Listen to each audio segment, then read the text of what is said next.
right. Hey, I think we did it. Are we there? Cool. We're in. We're in. Hacker voice. I'm in. Nice. I'm in. Welcome to Talking Heads, everybody. Episode 318. Your once-week live show for the latest in beer and tech news. I'm Jeff. I'm Steve. Welcome to the show, everyone. Thank you all so much for joining us on this Wednesday night or in podcast form over on Anchor.fm or wherever your favorite podcasts are found. Even the bad ones. If you've never seen the show before, we talk beer, we talk tech, we talk games, pop culture, entertainment, sometimes some Star Trek. All super chats are read on the air so long as they will not permanently demonetize the channel. We do drink alcohol on the channel and on the show. Yeah. And if you're drinking along with us, alcoholic or not, let us know in the chat and we'll give some early show shout outs as we go along. Last but not least, if you'd like to take part in the super secret chat or the even more super secret after party, think about joining the Patreon. Link is also down in the video description.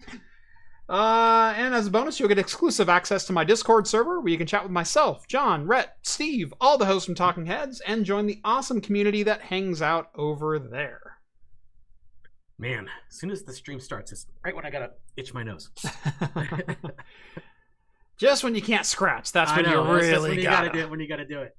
Everyone's gonna think I've got a coke habit. Welcome to the show. Steve, how's it going? Doing good. I'm raring to go. I got my beers. I got my glasses. Getting thirsty. Sweet. I started thirsty. So. Oh, you started thirsty. Yeah. Yeah, I'm beyond getting thirsty. I've been thirsty. Okay, so you're just raring to go. I am raring to go. So maybe we should get through the beer introduction so you can actually start in on it. Yeah, I think we should do that. And someone earlier today, I think, pointed out that today was National Beer Can Art Appreciation Day. I think so, yeah. Someone pinged me in that. I'm trying to find the... Was that in 10 Forward or Talking Heads? I thought it was in 10 Forward, but I'm not seeing it now. But yeah, it's something, basically Beer Can Art Appreciation Day. Yeah.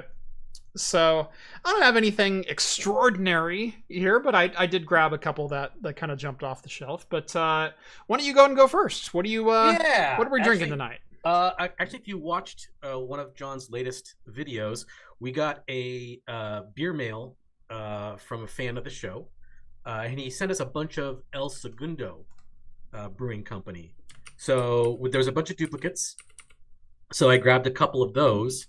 I know eventually me and John are going to go through all of those beers at some point in time, but the one that I grabbed was called Squirrel Tooth Tiger, and it is a hoppy amber. So it's going to be like Dawn of the Red or something like that. Right. And it's got Simcoe, Amarillo, El Dorado, and Chinook. All good beers. Dawn of the Red. Yeah, exactly. That's what I expect it to taste like. Yeah. And then the next one is actually a celebrity endorsed product. It's also by El Segundo. It's Steve Austin's Broken Skull IPA. Nice. So it gets an IPA there. I don't remember what hops were in this one. I don't know if they're... it's a Citra, Cascade, and Chinook. So it's kind of actually similar to the Hoppy Amber. So those are my two. I do have a backup one that I'll probably either, if we finish, drink at the end, or maybe possibly after party, but the Tropic Force. Oh, hey! Nice. So I didn't go with the Tropic Force, but I do have a New Belgium. It is the Voodoo Ranger Juice Force. Yes. Okay. So for those who have for those who have not had this one, this is basically a mimosa. It's basically alcoholic orange juice, and it's freaking delicious. 9.5%. Yeah. And then this one I did buy just for the can art. So this is from Silver Falls Brewery over in Silverton, Oregon. Like Yesterday 90s IPA. Oh, nice. I do like that. Yeah. Although Silver Falls Brewing, it's been a while since I've been there. But when I went there, very, very hit and miss brewery for me. But we'll see. I'd be interested to know if it's good. Yeah. I did have one from them recently. The Great Emu War. Okay. Yeah, that's a solid beer. Okay, good. So yeah. Yeah, I mean, I always hope, because like when I went there, they were very new. So yeah, I would hope that they would learn and get better. And I always definitely want a brewery close to me to get better and have beers that I enjoy, so I can go there, within like a 10-minute drive, right? Yeah. So I would definitely hope that Silver Falls Brewing is getting better. Yeah. Let's see. Elmas drinking a chocolate cheesequake porter from the Brothers Craft Company, 5.5%. Excellent. Nice. First time live at work with a coffee. That's Cricket Man. Well, welcome. Thanks for joining us live. Glad you could make it. Let's see. Dominic's got some great iced tea. I do like some good iced tea. Mm-hmm. Even great iced tea. Let's see. The Veeam chat has already started. We'll double back on that. Don't worry about that. Let's see. Novella Hub says Juice Force is fantastic.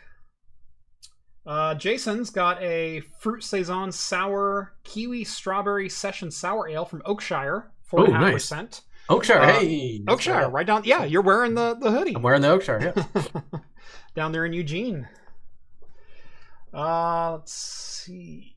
Reverend cracked a Cascade Brewing Garden Party 2017 barrel-aged blonde and wheat with Chardonnay grapes, Meyer lemon zest, and elderflower.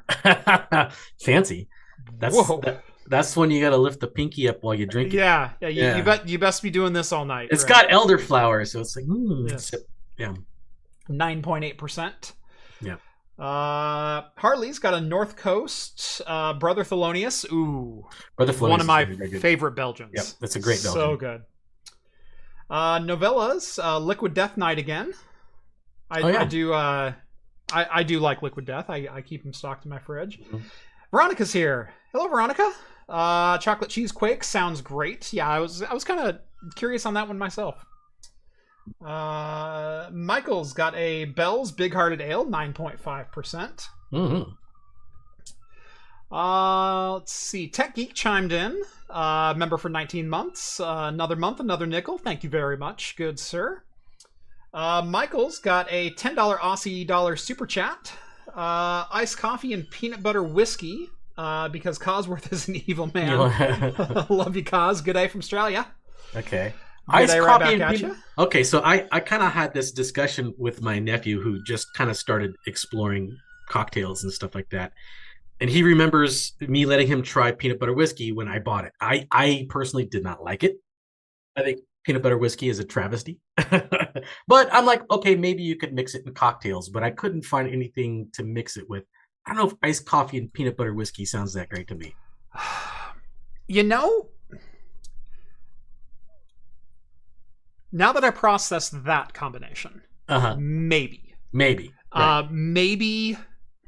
Maybe a peanut butter whiskey and a Mr. Black, or I've got an espresso liqueur upstairs that I've been really digging as of late. Right. I think it's got to be strong, and I think it's got to be stronger than I want.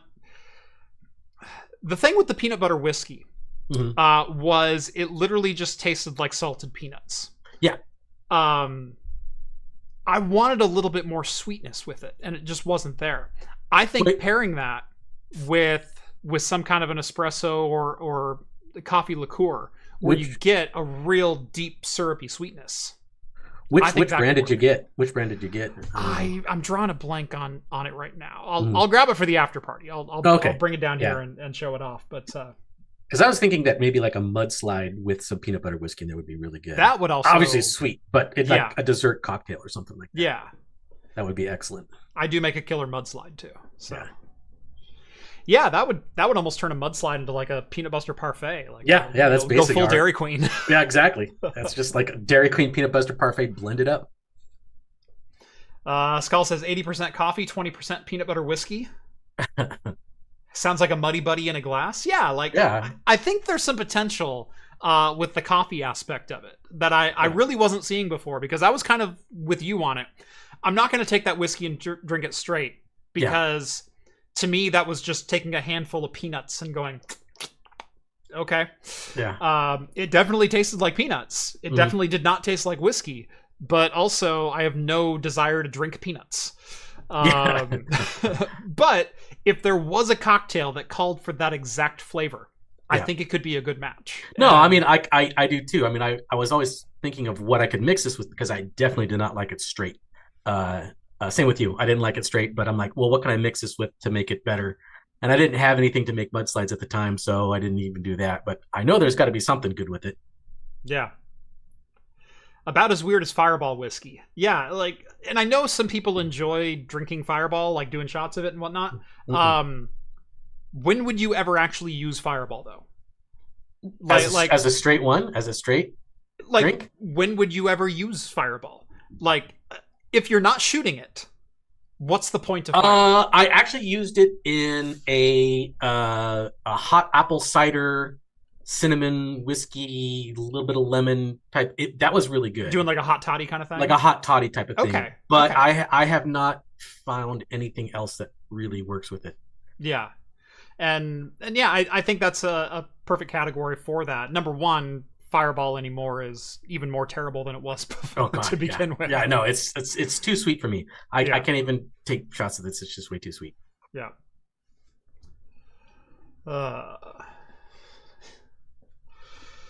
All right.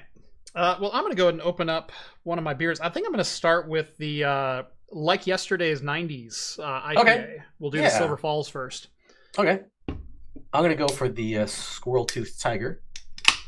Just anything different than an IPA. I love the Shere Khan yes. on the front of it. The Shere Khan, yes. But it's a squirrel tooth, so if you look at his teeth, he's got like chipmunk teeth there. Yeah. That's great. And actually, I'm going to put my other one back in the fridge because this one with the orange, it's really one that you need to drink cold. But I didn't want to kill my taste buds on the outset by drinking this one and then not being able to taste the IPA. Right. One, so. Okay, look at that. Oh, man, look at that pour. Wonderful. It is so nice having a beer fridge literally one step away. Yeah, mine's not too far. It's down just outside the room, but not a couple steps away. Yep. Oh, wow, that looks just like my pour. Yep. Same glass and everything. Yeah, it's a fantastic glass. I wonder who makes these. Yeah, wait, I do. Oh. That's right. You know what's really funny is, I design all the stuff in-house. One of my best sellers has got to be my floppy disk coasters. That's a great one. Yeah. These things fly off the shelf. Every order has a pair of these in them. Every single order, no matter what someone buys, we're like, I'll take a set of those too.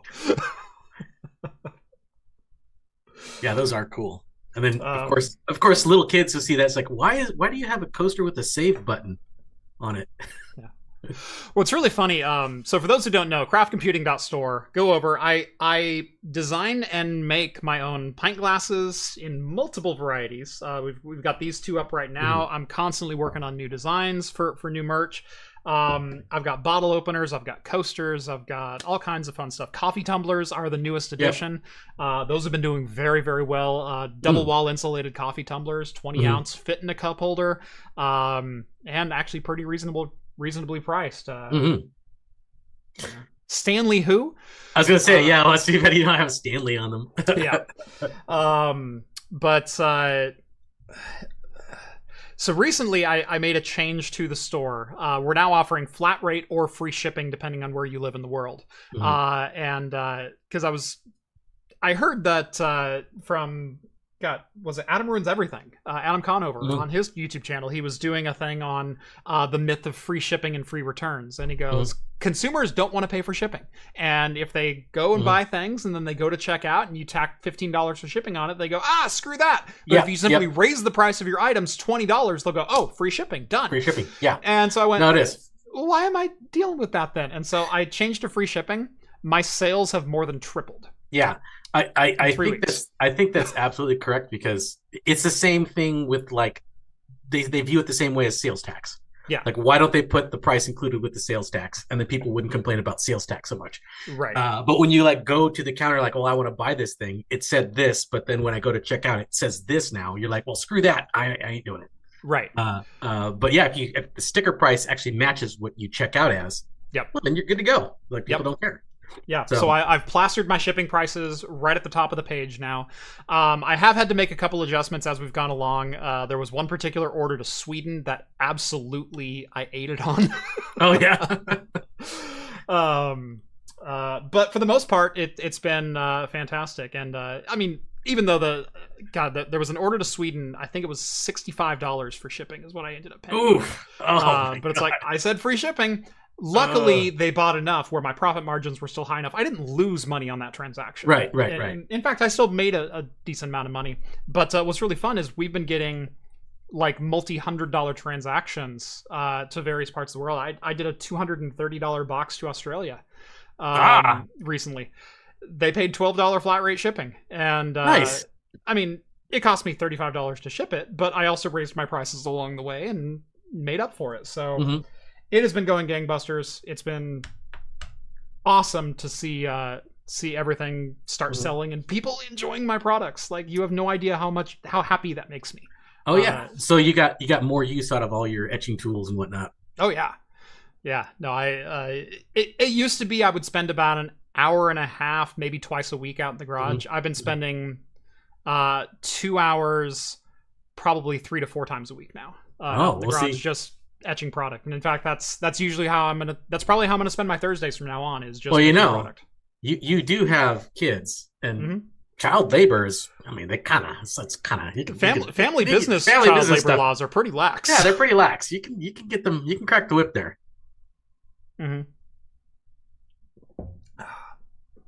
But there was one box that was really funny. Someone ordered a 4-pack of every coaster that I make. Oh, yeah? So the box ended up being like 7 or 8 pounds, because basically I shipped them 2 bricks worth of slate tiles. Yeah. Yeah, they bought the floppy disk and the circuit design and the Craft Computing logo and the Hops and Brews and they got the Hops and Brews. Yeah, they got the Hops and Brews in there, but that's all they bought were coasters. And so wow. What are you doing with 20 coasters in your house? I don't understand. They're actually just they're using them as paving stones, actually. Yeah.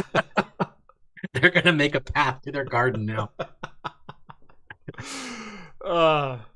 So it's been a lot of fun. Craftcomputing.store. Go grab yourself some merch. Yep. Let's see. That's a great way to make the Maker Gear a tax reduction. Tax deduction, exactly. Yeah. Do you yell Rico La when shipping to Europe, Craft Computing? No. Sometimes I'll yell some expletives, especially like Ireland and Sweden. But child labor jokes aside, I think teaching your kids how to operate your stuff that makes money is a good idea. Yeah. I mean, my kids are 11 and 6 and 2, so there's some safety protocols that need to go in place for the 11-year-old to operate. We wear safety glasses and laser blocking glasses and everything else while we're doing things. We wear gloves 90% of the time. Doing the glass where it's not a big deal because that's just swapping it onto a rotary jig, right. But for the stones and the whiskey stones and things like that, we wear gloves just to keep ourselves safe, keep the product looking nice. But yeah, no, it's a whole deal. I've said many times I never wanted to be a logistics company, and suddenly I'm a logistics company. Logistics company. Yeah. It's the way it works. Line going and everything. You have your kids clocking in, clocking out. Craft Extra needs to show those lasers and 3D printers working. I do have a video that is on my Patreon premium subscription. So if you pay for the higher tier subscription on Patreon and on Floatplane both, that went through me designing a custom sign for my rack and using my laser engravers and kind of the design and the process that goes into kind of creating even just a one-off product, but once you've created one product, now it's how do you repeat that process, and is that process repeatable, and things like that. So, you kind of got a glimpse at some of my development process, and I thought it was a fun video. And you've also on the Discord server, you've posted pictures and stuff like that too. No, on my list probably for the next month or two is going to be sitting down outside in the garage at the laser cutter, going through, what do I do to manufacture merch? Because it is kind of a thing that's outside of the tech space that I think a lot of people might be interested in. So yeah.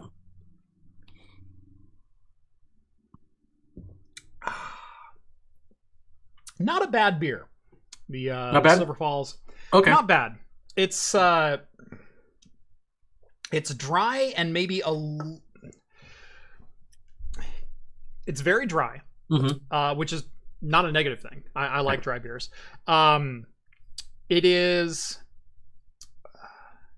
It feels like a beer that would have a large body to it, but it doesn't. It's bitter and it hollows out really quick. Oh, okay. It's kind of thin real quick. Yeah. Yeah, I wish it stayed. Like when it first hits your mouth, it's like, ooh, that's going to be a chewy one kind of thing. Yeah. But then it fades instantly, and like I said, it leaves you feeling a little bit hollow. I wish the body stayed with it a little bit longer, or if it had some kind of a malt back, or something to round it off a little bit. Yeah. But it just kind of falls off a cliff. It's not bad. Yeah. This one, the amber, poppy amber, this is exactly like we described it. It tastes almost identical to Dawn of the Red. I'm sure they had Dawn of the Red. They're like, we love this stuff. We gotta make a clone. And this is I would like to do a side-to-side comparison and see if I can taste the difference, because I don't think I could. That would be fun to do a blind taste test on maybe that's a video for Hops and Brews that we could do. Yeah. Let's get a local beer that we all know and love. Let's get a Dawn of the Red. Let's get an Oakshire Stout. Let's get maybe a Deschutes Black Butte Porter or something like that. Yeah. And let's find a couple other beers. So let's get some hopped ambers, hopped reds. Let's get some, roasty porters, and let's see how good we really are. Yeah.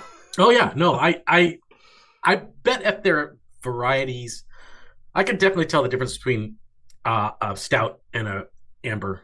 But if what I'm thinking is you get like a Dawn of the Red, and you get 2 or 3 ambers, and you try to make them. Oh, we try to probably and then you blind taste test to which see one's which. Can we identify, specifically Dawn of the Red, the ones that we love. And the ones that are local to us that we have, every other weekend. Right. No, that would be kind of a fun one. I know one of the fun ones that I did. We did the pumpkin blind taste test one, and that was kind of fun. My favorite one was my favorite blind taste test video that we did was best cervezas that go with tacos blind taste test. Yes. So you would have to you'd have a taco, and then you'd have a cerveza, and you're like, well, which one goes good together? And man, I don't know why, but I tried to eat a whole taco for each beer. But we had like 7 cervezas, and like towards the end, I'm like, I can only take a bite. I'm just so full. And he's drinking all this beer with these tacos, and I'm just like, I know they're tiny tacos. They were small tacos, but I mean, like, you can't eat 7 of them. That's just, it was too much. I'm not a young man anymore, Steve. I am not. I can't pound it. So I was like, okay, a bite. But no, that'd be interesting too. Which stout goes best with a burger, or which IPA goes best with. No, that is a great one, because that's what I always recommend. The best thing to go with a burger. Some people are like, oh, look at an IPA. No, stout. Porters and stouts. Yeah, tastes great with a burger, and that's like the best pairing. And we don't have to do like a whole bunch of burgers. We could just each take a bite and then a different sip. I think make up some really good, like bacon cheeseburger, little guac or something, like go to town with the burger. And we get like 4 or 5 stout/porters, and we just line them up in flights, and then you can take a sip of a stout and then take a bite of your burger and go like, that's the one. Like, Yeah. yeah, That'd be fun. yeah. Now I want a burger. I haven't had dinner yet. I was waiting until after the show to have dinner. I didn't have dinner either. Now I'm. No, I know. That's why I started the show thirsty, and I was getting hungry. Now I am hungry. Yeah. I've got some. Found some new Chinese food that caught my eye in the freezer section. So I've got okay. It's just the chicken. But I got a box of General Tso and I got a box of sweet and sour. And, that'd be interesting. Yeah. So I'm gonna make one of those up after the show, make up some rice and whatnot, and I'll be eating that during the after party. Oh yeah, General Tso. That's my favorite right there. Yep. I judge bars based on the old fashioned that you make me. If I walk up to a bar and you have cocktails, I will say make me an old fashioned, and what comes on the table depends on if I spend more money there. Yep. And I judge Chinese restaurants by the General Tso. Exactly. Yep. If they don't have a good General Tso, I'm not going to go back. Mm-hmm. Tech Geek sends over $10. Super chat, weird message incoming. Right underneath it. Yeah, caution, do not look into laser with remaining eye. I do have some AVE's stickers here. One of them I was going to put on the laser is warning, not only will this kill you, it will hurt the entire time you're dying. That's my favorite sticker. Right. Yep. He's coming, sends over $10. How go the plans for the new building? We've got the plans pretty much drawn up. I've talked about this a couple times, so I'll try to be very brief on it. Basically, there was some back and forth with the city over setbacks of my property. Because my property is a corner lot on a cul-de-sac. And where your street address is matters greatly to determine your build use rights. Mm-hmm. And so I submitted the request for review on my plans, and they said, nope, you can't build there. You have to have 20 feet of setback, and your shed is already like encroaching on that area. Like if your neighbors complained, we'd have to have you take that down. Mm-hmm. I went, no, because this is my backyard. They said, well, no, it's not. It's the front of your house. It's where your driveway's at. I said, yeah, but my address is the other side. The other side, yeah. My garage is on the side of my house. I'm talking about building in my backyard. And they went, oh, well, that makes sense. and they said, go ahead and resubmit your thing. And you have to you can't just like talk to the same person and walk through the you have to resubmit through the city system every single time, and then wait your turn your turn again. And hope they put the stamp on it and not reject it. Yeah. Right. So in between, like, communication takes like 2 to 3 days per message. It's like, no, check my address. It's like 2 to 3 days later. Oh, right. Okay. Go ahead and resubmit. Then you get to the bottom of the queue. So you have to wait 10 days to get back to the top to start talking to someone again. It's the most ridiculous thing ever. Yeah. Anyway, I went through like 4 rounds of that, of height requirements and property setbacks and setbacks from my fence and everything. And eventually it's like, no, I actually read the building requirements and I went through all of the steps and and I will admit I'm pushing you to the 11th degree on a couple of these areas, but I'm still within the boundaries. Yeah. And within the letter of the law. And so finally I got an okay, but by the time I got an okay, it was already like the beginning of November. And it's like, well, I'm not laying a foundation in November. Right. You're going to have to wait until it dries up a bit. Yeah. So we're hoping to start that process again. I'm going to actually apply for a permit, which is good for 180 days in March. And then hopefully, in theory, break ground in April. And the way I'm building the building is actually going to be pretty quick up. I'm basically building a shed. I'm basically building a small shop, but not a shop like to accommodate a car. I'm building a really large garden shed. Yeah. It's going to be insulated and finished on the inside. It's going to have siding. It's going to have a roof. It's going to have everything that it needs. Electrical is really simple because the opposite side of the wall on the garage has my electrical panel, and all of the electrical runs into the attic of the garage, which I can just pop right into the building that I'm building. I've got room on the circuit panel, so running 4 or 5 circuits over there, not a big deal. I'm going to put dual 20 amp for a server rack. If I move my server rack, I keep going back and forth about whether or not I'm going to do that. I'll probably end up just leaving it in the garage. It's already there. Yeah, why move it, right? And then I don't have to worry about sound bleed onto, shooting sets and things like that. So I'll probably just leave the server rack in the garage. But everything else should be pretty straightforward. Basically, one circuit per wall. So just tap 4 new circuits, throw them over, run the Romex, and you're done. Insulation goes up, walls go up, lights go up, finish it, and start shooting. There you go. And because you're a guy, you just need a hole in the ground for a bathroom. Right, yeah. There's not going to be any running water. This is definitely not a habitable area. I will have some rudimentary heating in there. Beer fridge. I will have a beer fridge. I will have some essential. Yeah. I will have heating and cooling in there. But it's going to be probably like a wall unit air conditioner that sticks out of the wall. Super simple. There's no reason to really complicate it all that much. It's just me out there. Heater might be a radiant heat or maybe even a diesel heater if I want to go full bore. But yeah, how big can we build it? How quickly can we build it? And yes, hopefully movement soon. Hopefully, once I get the permit and my plans are finalized, I will be doing a follow-up video before we start construction. So that'll be fun. Yeah. Sad, no dedicated server room. I keep going back and forth. The issue is actually my existing roof line in my garage, because where I'm building the new studio at is on the side of my garage, but my garage is 4 feet below grade of where this new shed is going to be built. Studio, sorry.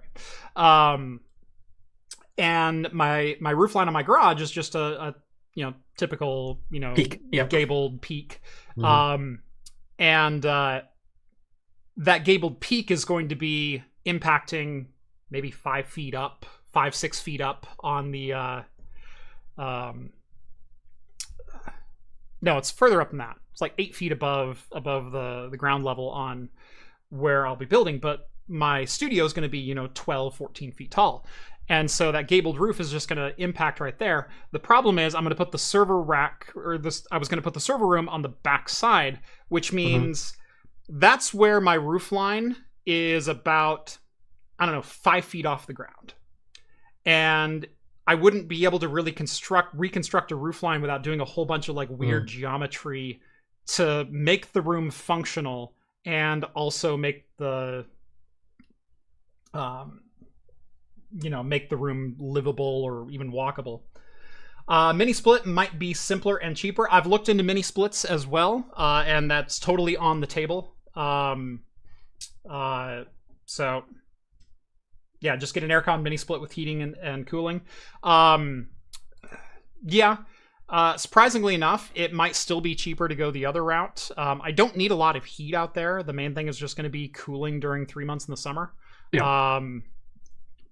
So yeah, we'll see. It's the heating cooling situation is up in the air, but it's totally fluid and easy to just let's just add a heater core outside and then throw the mini split up. So yeah, there's plenty of room to do all that kind of stuff.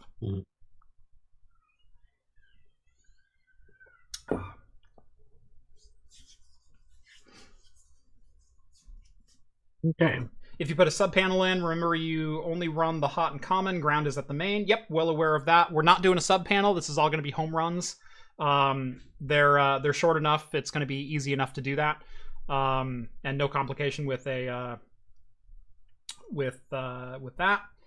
You planning a monolithic slab and one course of block? I was thinking monolithic slab, but then I'm actually going to go full pure block foundation. And so I'm going to bring an auger out, dig a couple of 2-foot holes. We're going to have some 4x stringers, and then your flooring joists go on top of that, and then you sheet it down. And then insulation goes up under the flooring, plastic sheeting under that to keep it all moisture copacetic. But literally the foundation will be, if I'm doing pure block, the foundation will be built in a day and a half. And, it doesn't require that much. Yeah. Right. Because I've never poured a foundation that's that large, we're talking 800 plus square feet. I don't want to bring in a truck and I don't want to pay someone to bring in a truck. Mhm. So I've never done that before. I know it's probably simple, but at the same time, even simple projects for contractors, especially, you know, now that construction is going on again and things like that, a simple concrete pad might cost me 10 grand versus $1,500 for a pure block solution. Right. Right. So I'm just going to do pure blocks because I can do that myself with a $150 mixer from Harbor Freight. Yeah. And then just pour it and be done. All right. $5 super chat. Which is something we're probably going to talk about here in a bit. Yes. Which I hope. I guess we're almost 40 minutes in. We're almost 40 minutes in. It's haven't even started the tech news. Yeah, no, it's good. I like talking. Let's see. How many fiber runs? I'll have multiple fiber runs. Obviously, I'm going to have still my streaming workstation, my editing workstation. I don't know if I'm going to run fiber all the way to my streaming workstation anymore. I have 100 gig to this machine right now. It's stupid. It's fine. It's fine. Yeah. That's fine. Stupid. Honestly, 10 gig is probably more than enough, even for future proofing needs. And the line that I'm going to run for 10 gig could also run 25. So we'll probably just do some multi-mode fiber runs and kind of future-proof that way. I have the 100 gig infrastructure, and I'm still going to run 100 gig to my main editing machine simply because I can. But even then, I've needed to do a follow-up video on this. I kind of did that during my rack tour. 100 gig is stupid without very specific infrastructure needs. Because using SMB in Windows, it still tops out between 20 and 25 gigabit. Like I've got an NVMe storage array that is my editing NAS, and it's capable of like 14 gigabyte per second transfers, well exceeding 100 gigabit limits. And I can barely get 2 gigs out of it, 2 gigabytes per second, when it's slinging over the network. I'm sure if I use direct block storage or iSCSI or something like that, it would probably increase. But at the same time, I'm shooting at 600 megabit for a bit rate, so I'm not slinging that much data. It's fine. It's fine. So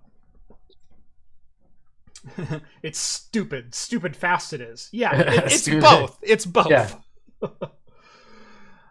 Denver sends over $5. If HP says their customers are their investments, does that mean the value of each of those human lives needs to be claimed on HP's capital gains? Ooh.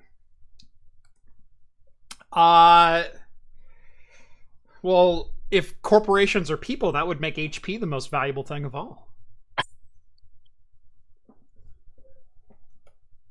What's the bottleneck? CPU? The bottleneck is the protocol for file sharing. It's SMB as a whole. Yeah, it's not great. Yeah, it's Samba sharing is the bottleneck.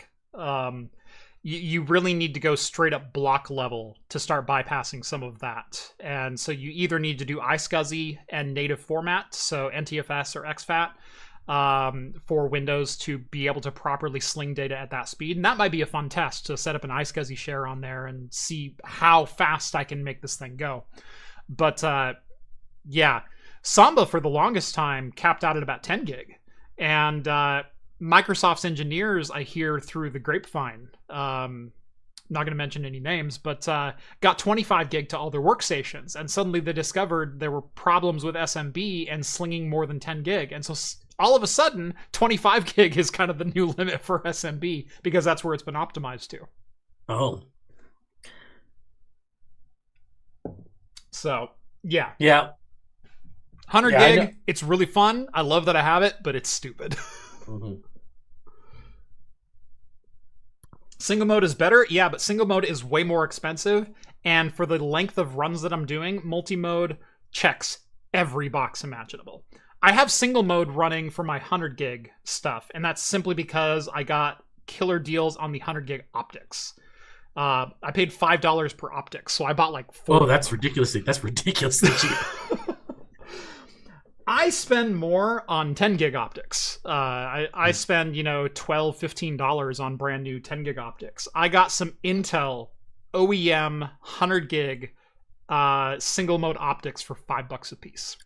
Dang. So I bought 2 trays of them. Yeah, no doubt. Probably gonna last you a long time too. Yeah. I don't know when I'm gonna use the other 18 of them, but I have. Eventually, them. You might eventually. Yeah.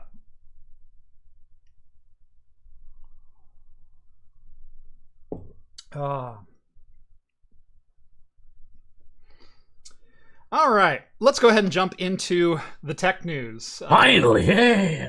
And by the way, waiting for. 200 people watching. My viewership has been way up since the start of the year. So thank you all for joining us. It's all those the good shipping rates that bring all the boys to the yard. That's right. It must be. My shipping rate brings all the boys to the yard. And it's like, what'd you put in this box? This feels like slate. That's right. My coasters are better than yours. If it's over 12 inches, I'll have to charge. It's all writes itself, man. It's all writes itself. Easy. FedEx, get on it. Anyway, I think I promised last week no more VMware talk, but if you own 45% of the marketplace, you also own 100% of the negative publicity that comes with screwing over your customers. This latest announcement is not from VMware themselves. It's not from Broadcom, thankfully. It is some of the lashback that customer adjacent is seeing.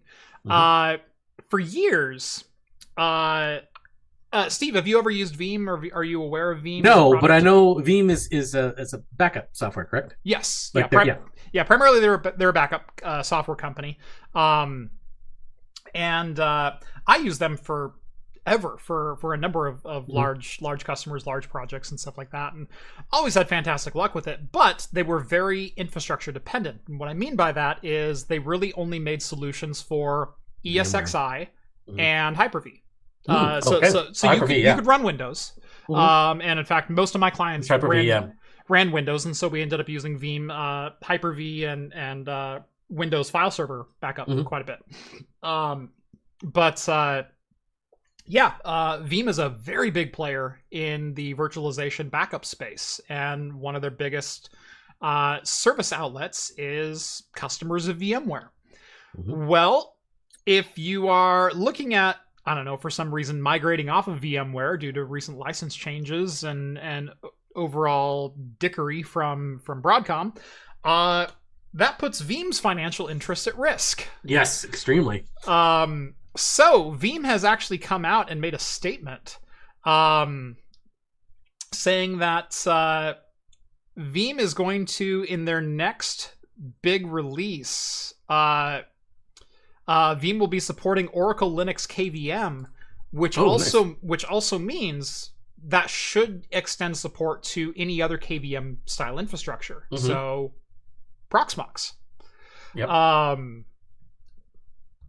And they will be rebranding accordingly all of their products to basically show off this latest feature, but they're taking their VMware products and they're extending support to other hypervisors, and they're going to be rebranding their VMware only products to imply support for those other systems. Right now, Hyper-V is its own thing because Windows backup is its own product stack. But VMware doesn't want to really play ball with anyone, and so Veeam is going to take their ball and go somewhere else. Well, they extend it, whatever. I'm sure they still support it to the people that stay, but then they're also, aren't they going to be in direct competition with Proxmox, because Proxmox has their own backup? Proxmox does have their own backup solution. It's actually one of the few products that I haven't really taken a look at, and maybe I should. I think mainly because in my own environment, I just send my Proxmox itself, the hypervisor, already has a backup solution for your individual VMs. Right. And I just mount a network directory and then sling my backups to that. Just throw it right there, so that's my backup location. That works, yeah. So there's been no real reason for me to check out Proxmox as a Well, backup appliance. Right. I mean, people who have like sandbox environments and definitely need to save and restore need that type of solution.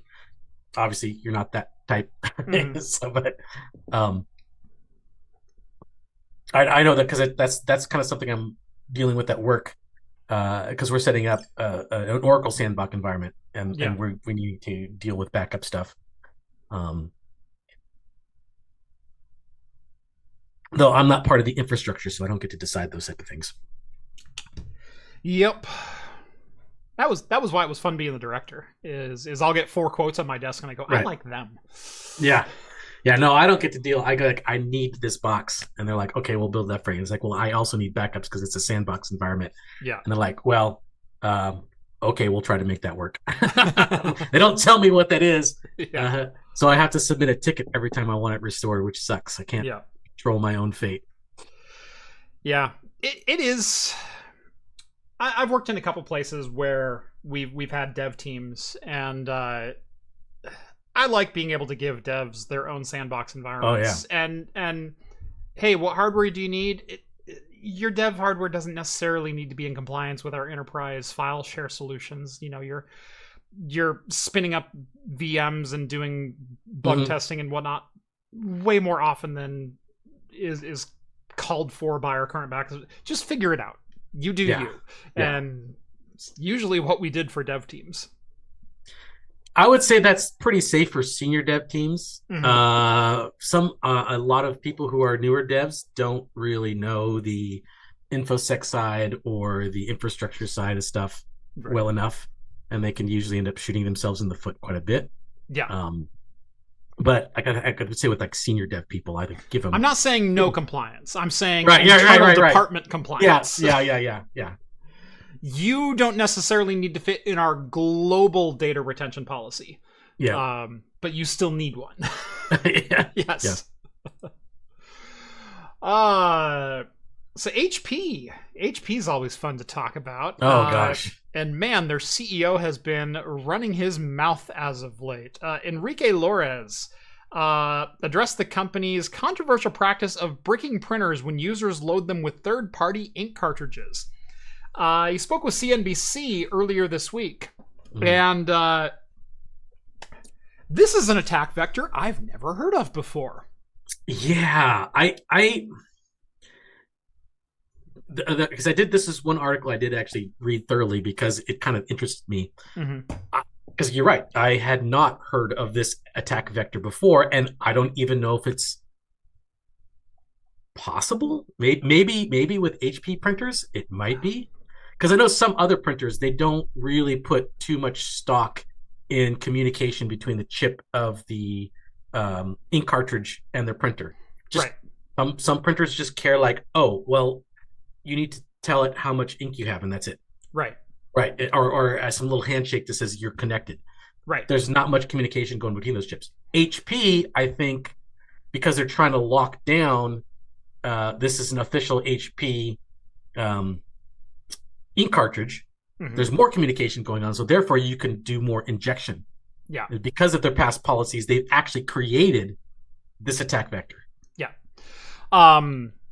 Yeah, the thing now, I'm going to speak in a generic term right here. Understand, I'm trying to make it generic, and that I do understand that an attack vector is an attack vector, and what I'm saying is not universally true or anything like that. But typically, for an attack to work, there has to be some form of code execution that is allowed from one component to another, regardless of what environment you're in. Again, gross oversimplification. An HP ink cartridge that simply gets queried for the level of ink or queried for validation doesn't necessarily have the ability to inject or execute code on the printer. The printer probably doesn't have rights to execute code on the host PC. And so, and again, if you can find one, fantastic. Yeah. And then they'll patch it. And then you're back to square one. Like, what HP CEO Enrique Lores said is, I'm just going to quote here, "We have seen that you can embed viruses in cartridges. Through the cartridge, the virus can go to the printer, and then from the printer, go to the network." End quote. What? That seems okay. Maybe with HP printers, because like they said, they've been doing all kinds of crazy stuff with trying to lock down. You have to use official HP cartridges and everything like that, and so they write a whole bunch of additional code and chip work to make that happen. Yeah. With some other printers, that's not the case. It's just like you said, is a cartridge in, and how much ink do you have? That's it. Yeah, Vince is chiming in. By the way, I see you circuit rewind in your official colors. The attack vector would probably be buffer overflows and data being queried. This is a thing that exists elsewhere. Right, and buffer overflows and whatnot. Yeah, that can totally happen. The issue is, as Denver chimes in for $5, HP created this attack vector through greed of trying to bypass Magnuson Moss Warranty Act and Repair Act. No chip interface, no vector. The chips we're talking about are RFIDs. That gives you a fixed character limit. There's only so much data you can transpose from the chip to the destination, and it's a one-way read-only process. If you can fit a virus into an RFID chip and then get it to execute on a particular printer and then get that code to execute on a PC and get that PC to migrate that code to the... Bravo. Yeah. Right. You deserve a goddamn medal. I think them just talking about this are going to get hackers to really think about it and then try to do it, which they're probably going to create. They're creating their own problem. They probably never even thought or even cared or even wanted to. Yeah. Wasn't there a worm that found HP laser printers and spread from them? That's a little bit different. That was attacking them via the network, via different. Yeah. Maliciously written code to seek out printers and use them basically as command control devices. That's a little different than injecting a full executable virus via an RFID printer chip. cartridge chip. Yeah, that's. Yeah, Stuxnet level HP printer hacking. And yeah, Veronica, bring back parallel ports. I'm with you. And Lawrence says HP sucks. Yes, they do. No, they do. But I don't have a single HP product, to be honest. I don't think this seems like a scare tactic to justify your means to your end. Which, by the way, I have more quotes from HP CEO in the next article. So why would HP go through all of this effort to protect their customers from viruses that are spread over RFID readers to validate HP's ink cartridges? Oh, maybe it's because HP CEO says their goal is to make printing a subscription service. Yeah. Printing as a service. Maybe they have a vested interest to cut the head off this snake and force you into first-party cartridges. Maybe, just maybe, the ink is where they make all their money. And maybe, just maybe, they don't want to lose their cash cow. Right, exactly. And not only that, make that cash cow fatter by forcing you to use a subscription service. This is like saying that 3D printers that have the RFID authenticated spools, that's an attack vector for your PC. Yeah. This attack vector, while yes, I'm sure someone can get something to do something. I ran into a couple of HP printer exploits in the wild. Came into our office one day, and all of the HP printers, and I'm talking HP 4050s, like printers that were made in 2004 and were Right, still older in ones, use in yeah. 2017, Right. workhorse Old laser printers, office laser jet printers. They had a little, character LCD screen on them. I walked in, and the 7 or 8 printers that were deployed in that organization all said "Vote for Josh" on the screen. So some kid would hack the whole. I had questions for an employee in my department named Josh. Mm-hmm. Hey, are you aware of this? And he goes, what? I said, all the printers have your name on them. Did you do something? Are you being cute? No. Okay, then. Let's... and I found a couple, I think Michigan University. There were a couple people who got onto some forums and said, why does my printer say "Vote for Josh" this morning? Oh, so it's something that's spread everywhere, yeah. It's something that if your printer was exposed to the internet, someone figured out how to send a command to an HP printer to reset the in the firmware. It was a firmware level thing where they figured out you could modify that one line. See, I would have thought of much more clever things than "Vote for Josh," like "I eat babies" or something more funny. It really was like a proof of concept kind of thing. Give me tacos. Something that would be great. Vote for Josh seems kind of lame. My favorite HP hack is on those older models is to put insert coin. Yeah, insert coin that's even way more. Yeah, I like that one. Yes. So I'm not saying that printer vulnerabilities don't exist. Yes, but they're more mainly through the network. I'm saying the likelihood of an HP cartridge being sold third party with a chip that was developed to exploit the RFID reader to authenticate as a first party cartridge is probably more damning to HP's customers than a third-party cartridge that's been engineered to work in their printers and authenticate as real, right, and also spreading malware. Yeah.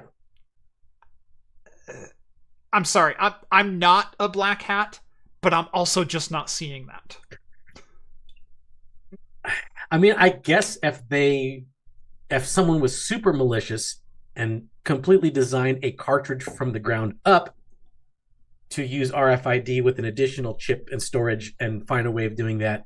But remember, you still have to kind of work within the confines. Yes, HP will read as a valid thing. No, you're absolutely right. And using RFID as the medium, and that's what they're using as their read medium is, this card has been authenticated because it has our SHA key on the RFID. Right. But I'm thinking I mean, yes, it might be theoretically possible. But practically it wouldn't, because someone wants to hack your system and get control of your system.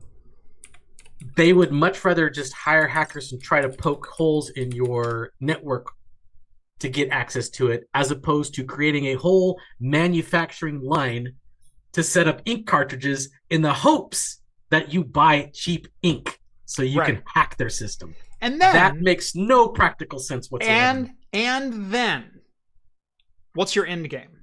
What if you manage to run arbitrary code on your HP printer? Yeah. Is that printer going to download new firmware and be a command control bot? I mean, they are, fairly sophisticated microcontrollers and mini Linux-based PCs anymore. Could you then execute code on a network? Still doubtful, but let's follow this train of logic out. What is the likelihood that you're actually going to be able to infect a PC, a server, a network, something from that HP? The level of if then this is so far removed to literally be Stuxnet. I know. It just seems so ridiculous. If you have Which did eventually work, but remember, they had one target and millions of infections. Right. Yeah. If you were to set up a whole manufacturing line just to produce these cartridges that can circumvent the HP chip detection, you would just make more money undercutting their ink sales than you would trying to hack their system. Yep. You know how you get better results trying to hack someone's system? Send them invoice.pdf and say, please open this. And... Yeah, exactly. You get more results that way. I mean, honestly. So it makes no sense. Can an RFID chip run Doom? No, because it doesn't have enough storage. No, it can't. That's what I'm trying to communicate is even if you could write something in an RFID chip that could buffer overflow the RFID reader and interface on the HP printer, you would have that much code left to actually execute commands. You might be able to get the printer to say vote for Josh. Yeah. That would be the extent. HP CEO saying we have witnessed viruses being spread via third-party print cartridges. He's lying. Okay? And if anyone can prove me wrong, anyone, I would be more than happy to hear it. Yeah, no way. I mean, there's no amount. I don't think there's any amount of compression that can even let you store a compressed version of it on there. Right. And I mean, it would still require it to decompress. That the receiving end of it would have to be able to decompress it. I've seen some pretty ingenious hacks and firmware takeovers and things like that during. I mean,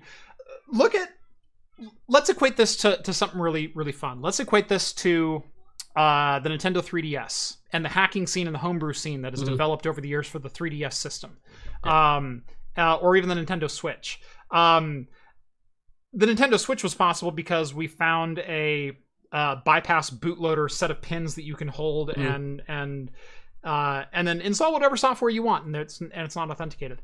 The 3DS, they found a couple of vulnerable titles that could basically buffer overflow, and then you could get access and rewrite firmware, and then that firmware could never be changed again because Nintendo wouldn't have access to it. That level of buffer overflow and then firmware writing and whatnot requires so much interaction from a user to then supply the code you actually want to execute. Yeah. To get it to actually run. You're not typing in 2 characters after a 256-bit RFID scan. Yeah. And just installing new firmware. Yeah. That can prompt you to install new firmware. It can get you to a state where the system will execute any code that you run. You still have to supply the code that it can run. Yeah. And if the HP printer has no mechanism for reading large amounts of data off of that card or off of that ink cartridge, then it's not a possible attack. And that's... I think he's lying. I think it's possible in a laboratory with an on-prem hands-on thing. Yeah. But the number one rule of intrusion detection is if you're in the server closet, you've already lost. Yeah. If you have physical access, it doesn't matter what security practices you have. You have physical access. Yeah, and I don't know if you ever watched Mr. Robot. Did you ever watch Mr. Robot? I've never watched it. I heard really good things. It's good. It's yes. I mean, Ram McMalley, but it's the most accurate depiction of hacking that I've ever seen in a TV show. Yeah, they actually show real world ways of hacking, and a lot of times, yes, he had to have physical presence in an area to put a point of a vector of vulnerability to breach accesses of things. Like I think he even hooked up a Raspberry Pi to a thermostat or something like that in an office building and was able to like use that. So it's like, oh, that makes kind of sense. Yeah, an RFID chip can store roughly 2 kilobytes of data. So if HP is expecting 1.8 kilobytes for an RFID handshake to authenticate it as valid, you've got 200 bits to execute your command control takeover code. That's it. Yep. You have, give or take, 1,000 lines. No, not even, God. No, 2 kilobits. Or 2 kilobytes. 2K, it's 2,000. Yeah. So yeah, you'd have 200 bits left over. Yeah, that's not much. You got That's 6 not much lines at of all. code. Yeah, that ain't much. Good luck. Yeah. Yeah. Anyway, how's your beer doing? I am getting down to almost nothing here. I literally just polished mine off. So I'm gonna go grab my other one out of the fridge. All right. Back in like 3 seconds. Okay, I'm gonna switch glasses here, and I'm going to crack open my Steve Austin Broken Skull. I actually think El Segundo does too. I think they do a Steve Austin Lager, and then this is their IPA. So, oh my god, oh crap! Witnessed. Oh my gosh, mine did that to me last week. I opened it up. I opened a bomber and I set it on my desk, and then I hear gushing water, and I look down and there's a puddle about this big on my desk. It just went. That's yep, that's me. Yep. I'm okay. Give me 1 second. I'm gonna No worries. I'm gonna pour this. Wait for it to foam down, and while I'm waiting, I'm gonna get a cloth. Yes. You I got a pool here going on here. I got a little beer ocean. You take your time. I'll go full screen. You're good. So while Steve is cleaning up that, by the way, Blue Crazy live ping. How you like that? New Belgium, Voodoo Ranger Juice Force Hazy IPA, 9.5%, and this is a 19-ounce can. So this is a beer that's been around for a long time. They finally started selling it in the large cans. This can was $2.30 at my local beer store. So I've been having maybe one of these a week, and they've been excellent. So we're gonna do it in my Code Rain, totally not copyrighted glassware here. There we go.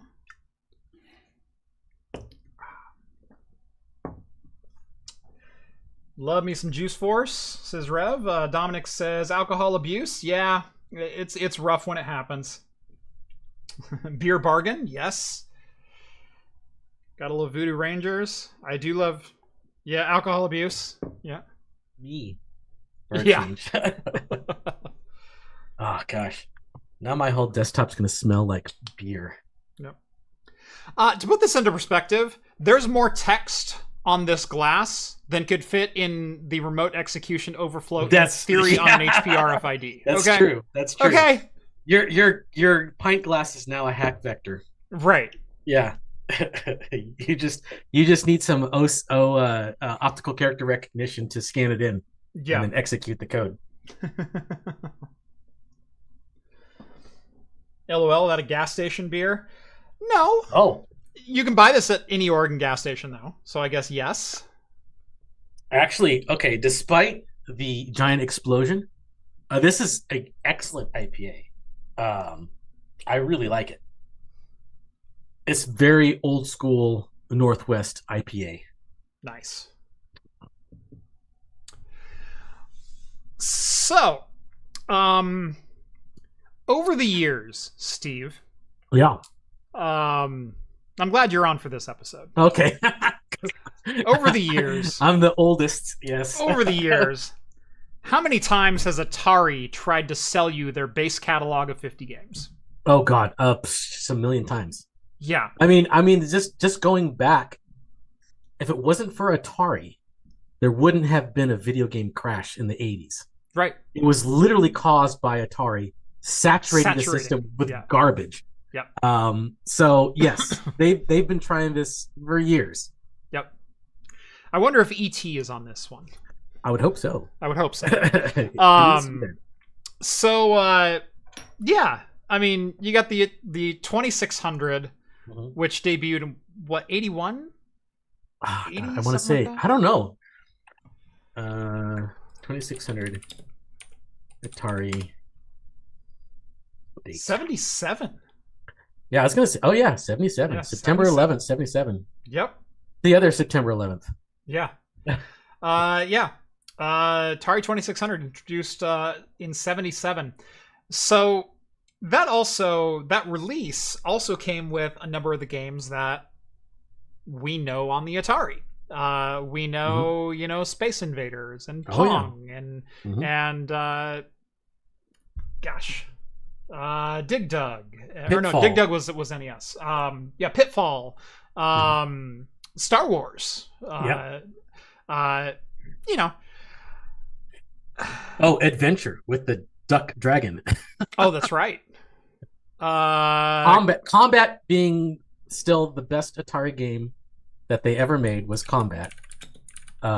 Even my son, who is I put the emulator and I put Combat on there. He likes playing that with the tanks, the 2 tanks. That's like the best Atari. Oh, game. Was it Custer's Revenge? Oh, Custer's. yes, that was the adult. I probably wouldn't let him play that one. No. Well, not that you wouldn't tell, but it was the very first. I think was it considered the first adult? First full frontal nudity in a video game. Kind of as best as you can get for an Atari 2600. Yeah.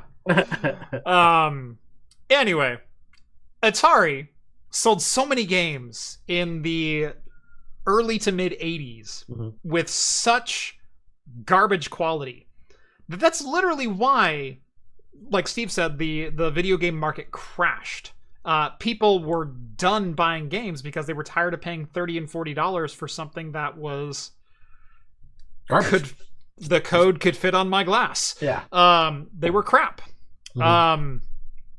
And it also led directly to Nintendo and Sega having quality seals of approval and requiring, console level authentication to stop the flood of garbage from saturating their consoles. And that strategy ended up working. But Atari never really changed their strategy. And in fact, they never even developed any more games. They've been trying to sell the same 50 games for literally every console that's ever existed. They became a publisher, but they stopped really making their own games. Yeah. Did they have? I feel like Atari even had an NES collection. I know they did for Super Nintendo. I know they had Midway's Greatest Hits. I think they Midway is different than Atari, though. Right. I don't think they did for Nintendo. I think Nintendo wouldn't let them put it on there. Okay. Well, because at the time they were still in direct competition with Nintendo. That's right. So they wouldn't want to.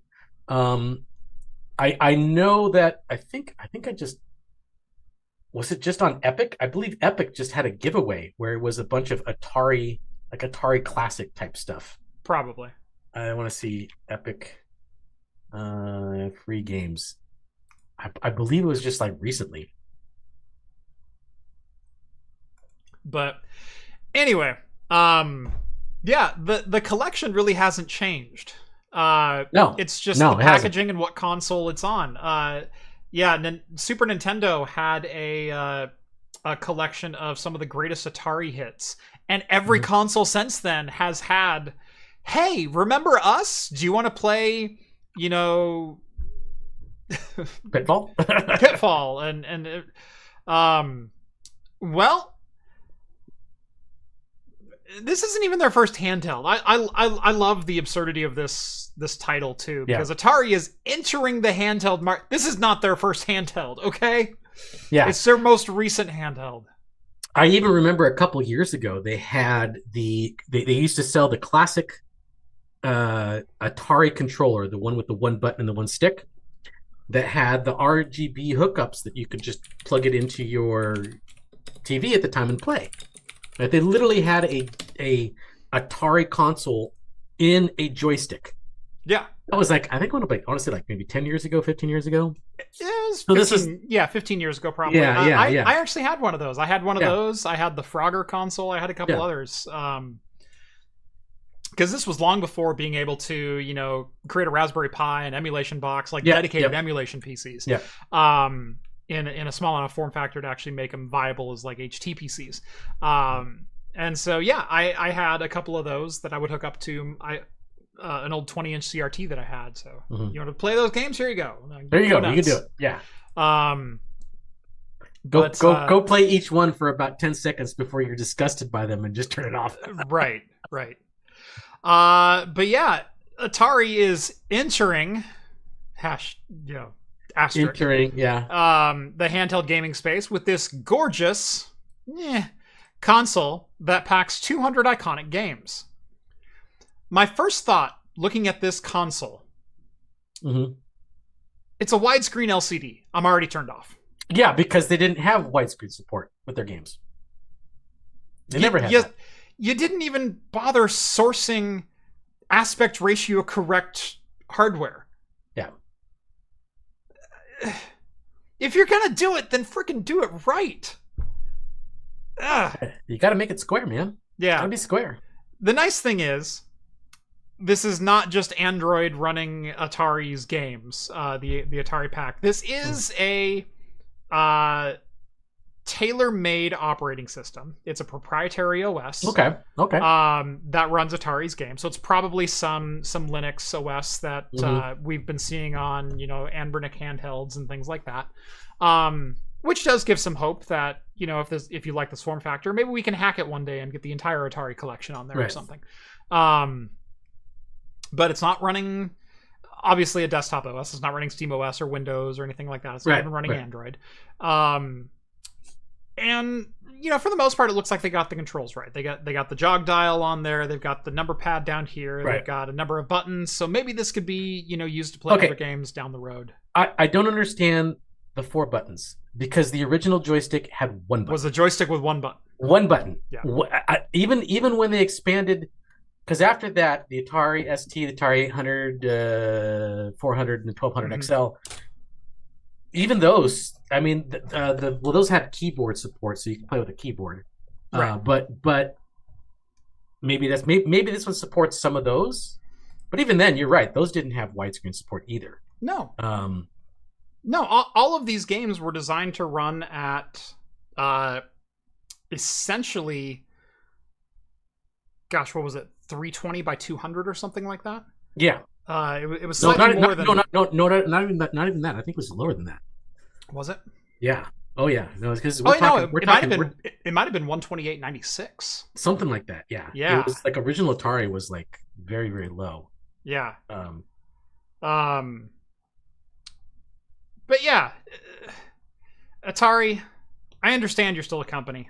I understand you still exist. $149 for a product that you farmed out to someone, doesn't have the proper aspect ratio screen, so everything's going to be just surrounded by board. You're going to be playing on a 3-inch screen anyway. Why even freaking bother? Yeah. With the widescreen, I will give props for some of the controls, and like I said, if they added ABXY and they've got a D-pad on here, but the main controls are your jog dial and a trackball. Which I can see that if you want to play Centipede and was it Tempest? Centipede. Yeah. Makes sense. Okay. But the 4 buttons. I don't. But why include the ABXY if you're not at least going to include rockers and then maybe license some other games out? Right. Let's get Golden Axe on here. Like let's go big. Let's. Well, I wonder. Maybe they're going to include some of their classic Atari arcade games that may have had more buttons. That could be true. They don't. That's the thing. This article is. I'm trying to look. They don't really list what the 200 games are. Yeah. They do say 2600 is going to be included in there, and I know there were more than 200 games that came out for the 2600, but they may just putting a select few good ones, not the garbage ones.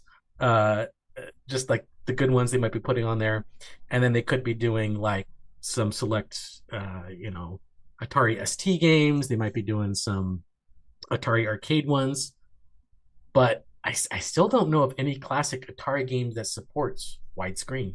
I don't think there's a single one. No, because widescreen televisions weren't a thing. Yeah.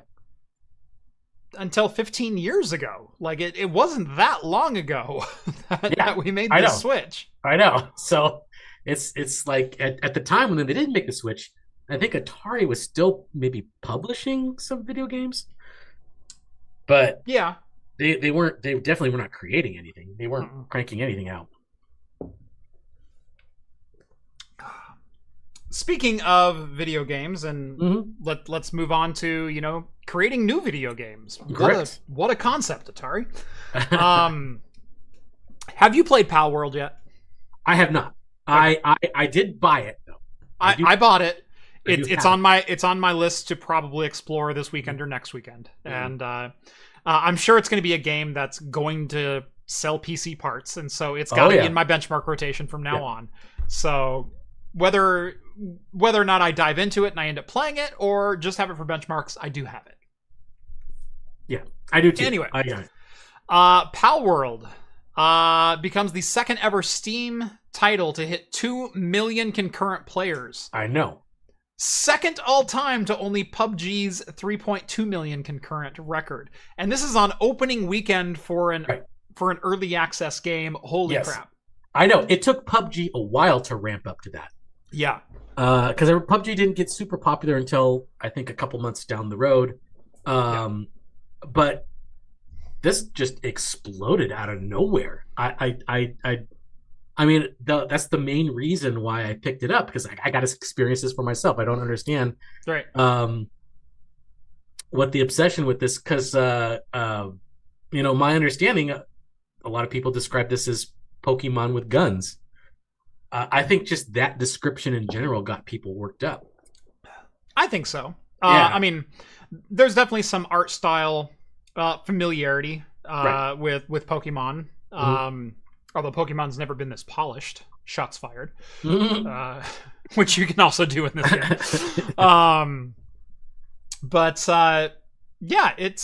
It's seen a very, very successful release. Critical acclaim from a number of different people. Yep. I knew this game was in development. I'd seen some screenshots and whatnot, but I didn't know that it was just going to drop all of a sudden and be like, hey, it's a game now. Go play it.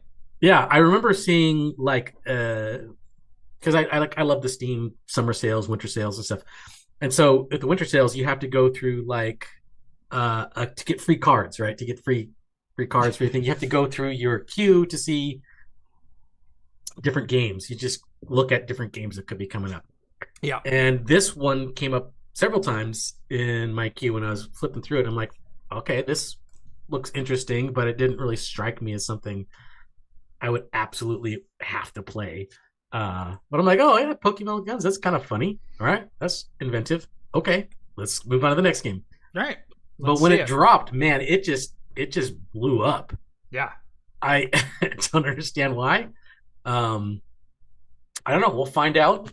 I don't know. Maybe after, because sometimes on the after party, I do like to stream some games when we're on the after party. Maybe I'll load it up and see. Yeah, maybe dive in and see what. Yeah, we'll dive in and see what it's about. People can tell me what to try, what to do. So yeah, kind of dropped out of nowhere. Like I said, I was aware of the development of this game. I wasn't aware it was going to just hey, it's out now. Cool. Obviously, there are visual and inspired by characters in this that Pokemon. Definitely Pokemon-like. Some gameplay elements that are familiar. The amazing thing is, it took less than a week. There's already a Pokemon mod for it that replaces every monster and character in the game with Pokemon. And Nintendo's already DMCA'd it. I know, which is so unfortunate, because I would love to have an army of Pikachu sent to the slave mines to start mining gold for me or something like that. Right. Bunch of Jigglypuffs with AK-47s marching.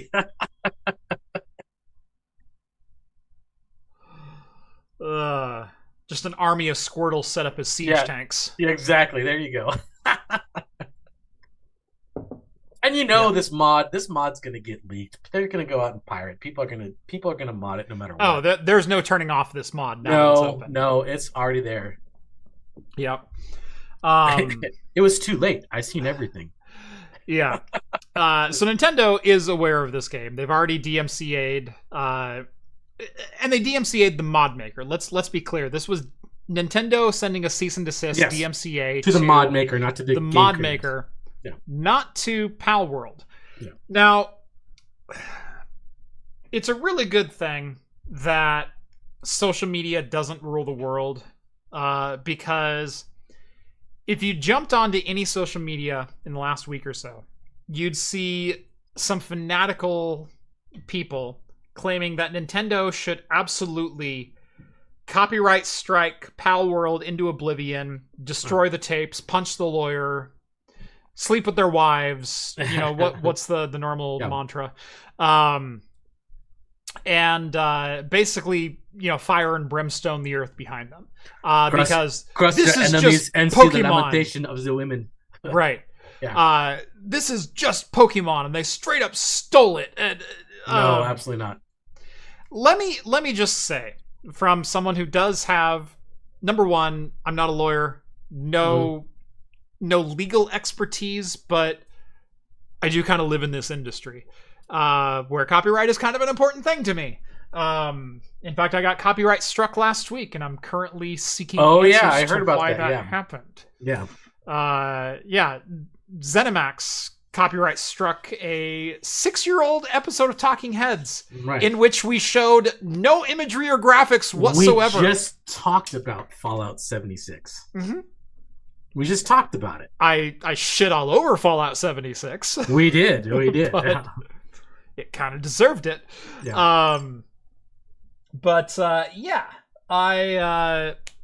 I got copyright struck, and then I blasted ZeniMax on Twitter, and suddenly the copyright strike was gone. I've also discovered 2 other channels that were also copyright struck under equally dubious terms. I'm pushing this. I don't like my livelihood being threatened, and a copyright strike with you receive 3 of those, we can terminate your channel. Yeah, you've now threatened my livelihood. Well, that's not okay. That's some of the things that happens with, automatic DMCA takedowns, that people program bots to go out and say, oh, well, I heard this mentioned.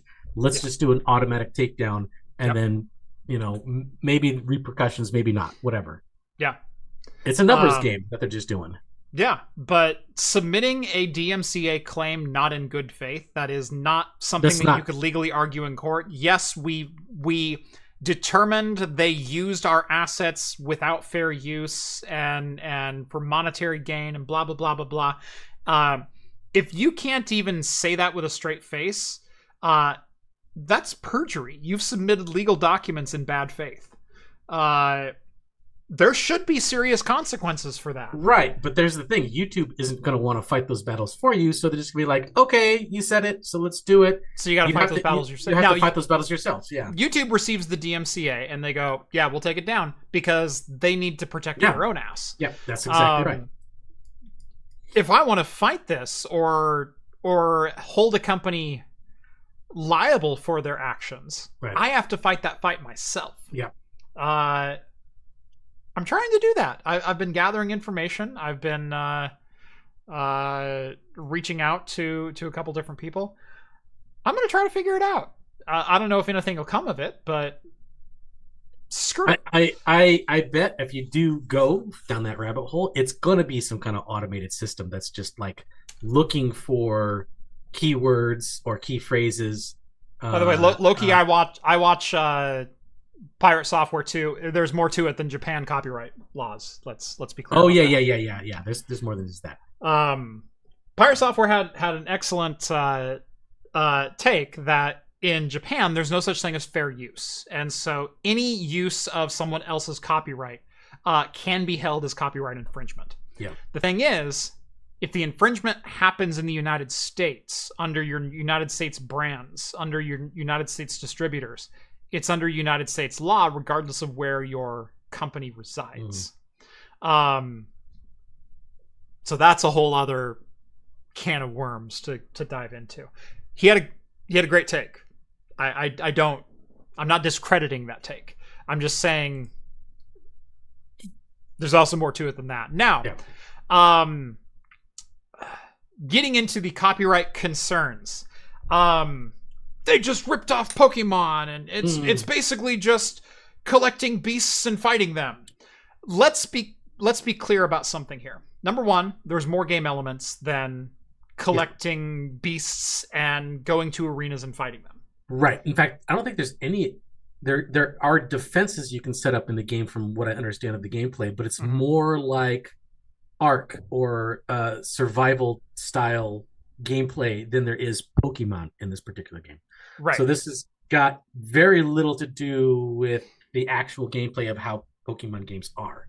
Yeah. Where was the... Someone made a comment earlier trying to...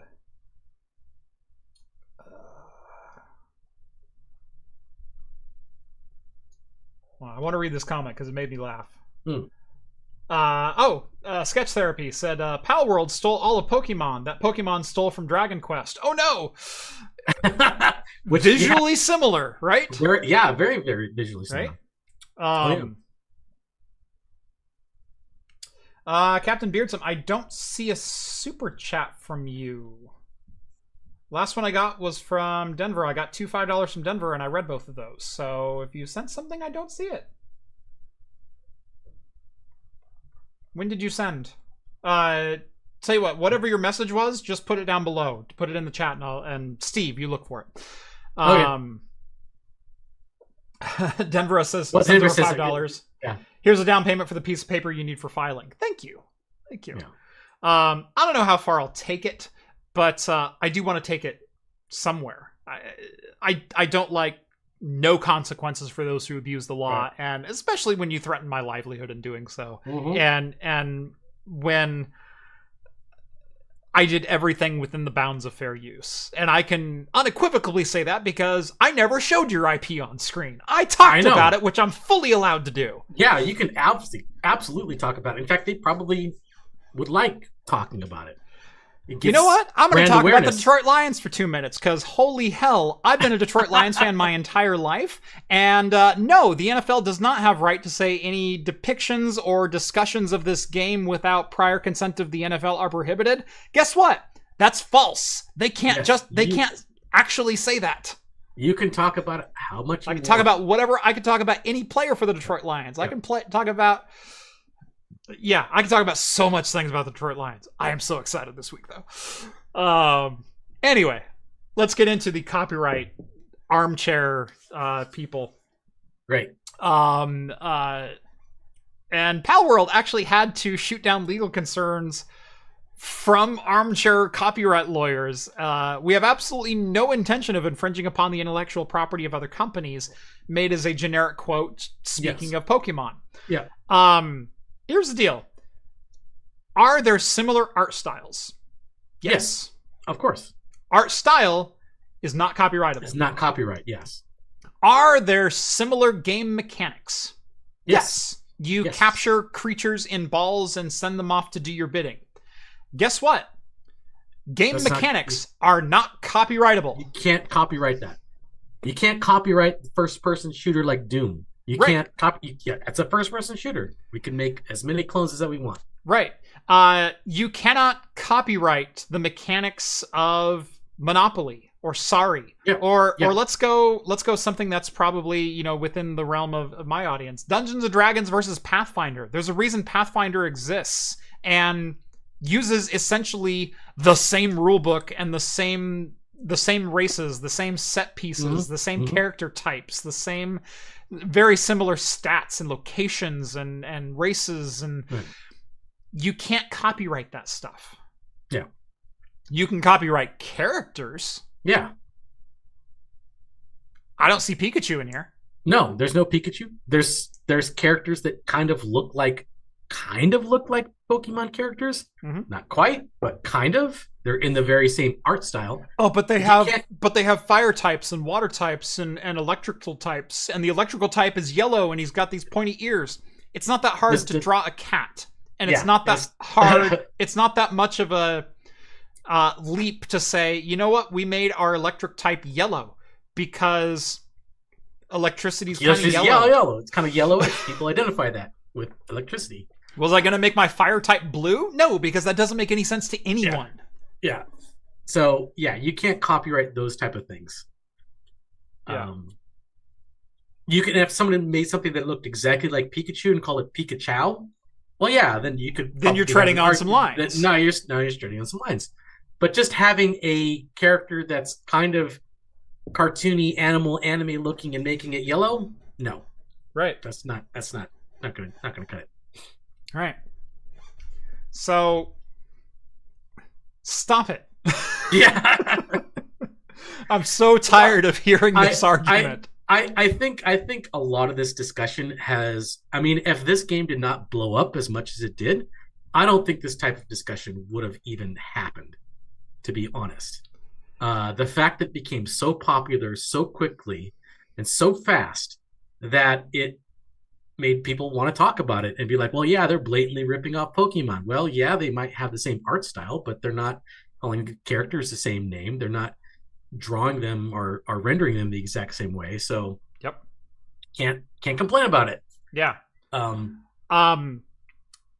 If you want to go down that path of like who was first and who created what and whatnot, yeah, you could all argue that the creators of Baldur's Gate, Larian Studios, you could argue they stole so much from well, J.R.R. Tolkien's family could be suing them because they both have elves in them. Right. They both have elves in them. We you had can go Lord of the Rings Dwarves, if you wanted to go, whatever. Cross media. If you wanted to stay in the same media, you could go Elder Scrolls. Yeah. Well, even Elder Scrolls did go at one time. I think they tried to sue Mojang Studios because right after Minecraft, I think Notch made a game called Scrolls. Mm-hmm. Or he's trying to make a game called Scrolls. And they're like, well, no, you can't call it Interesting that you bring up ZeniMax and their highly litigious... Yes. Oh, yeah. Not based in fact.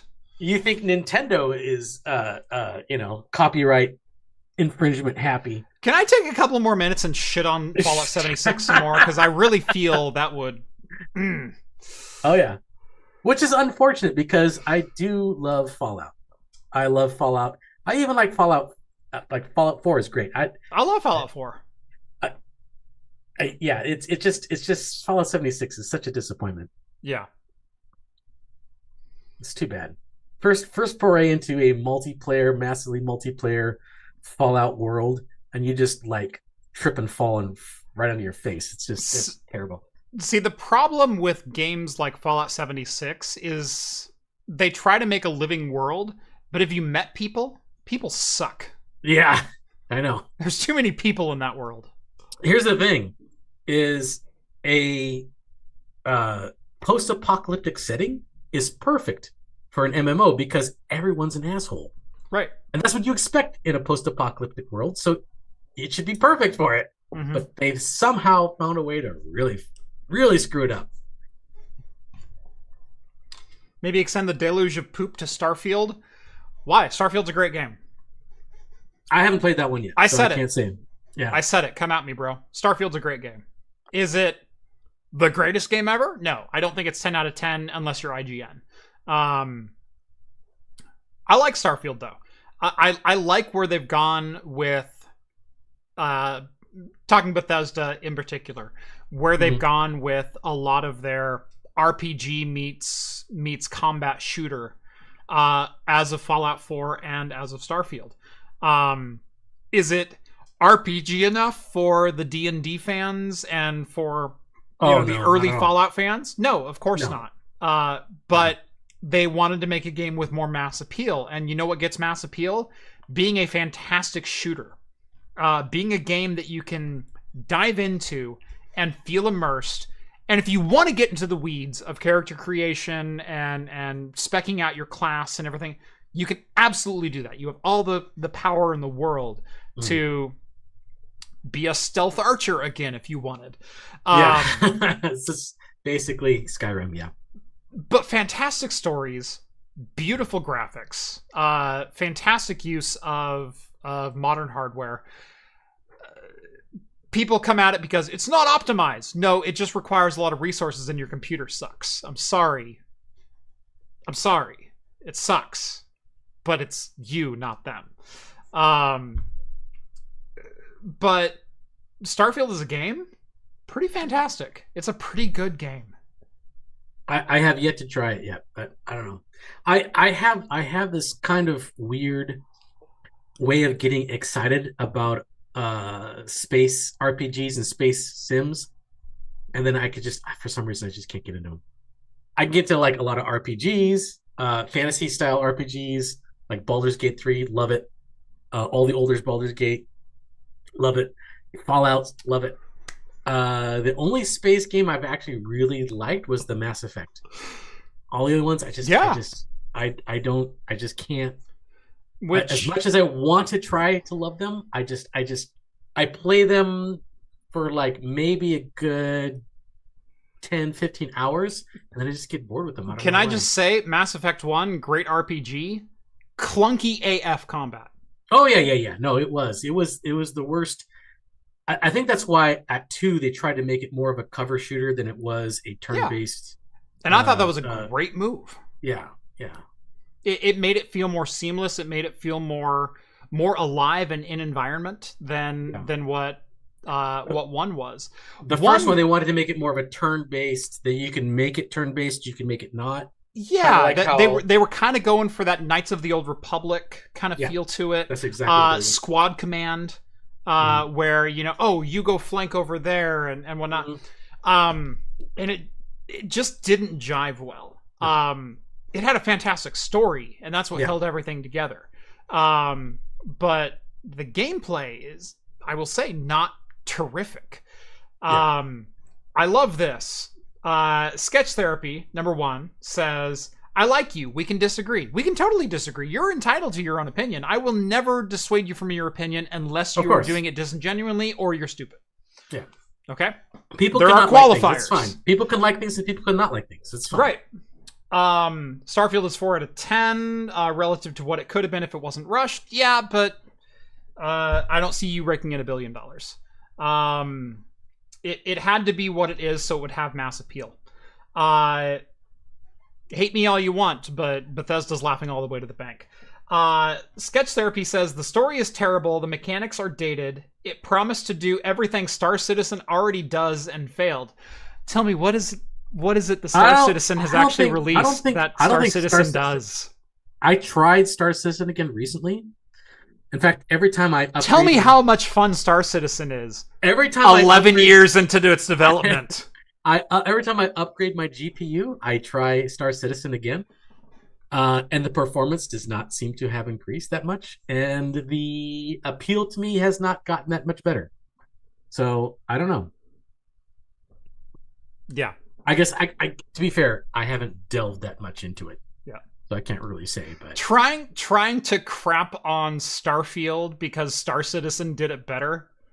Star Citizen isn't out yet. They don't even have the single player version, which they keep touting that it's going to be out soon. That's not even out yet. Where's that PC at? I just did a review of Aya Neo's Retro Mini, the Mac Classic or the Mac SE30 inspired mini PC. Yeah, I saw that.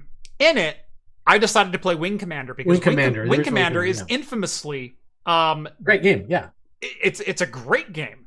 Yeah. It's infamously difficult to run because it was timed to 286 CPUs. Mm-hmm.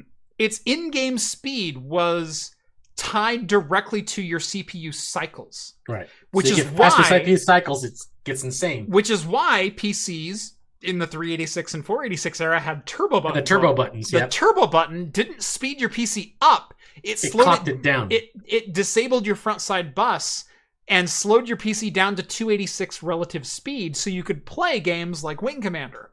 Mm-hmm. During the Wing Commander segment, I put at the top Wing Commander and then in parentheses said beta for Star Citizen. Because it's developed by Chris Roberts. It is. Same guy, Chris Roberts. So, trust me, I've been a fan of Chris Roberts longer than you have.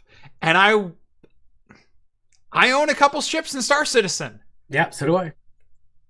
I've owned them for like 8 years, and I'm really wanting to eventually play the game. I've loaded it up maybe once every 6 months just to see what's going on. And I don't know. Until I see something significant, I just don't have the wherewithal to even want to try to get into it. Yeah.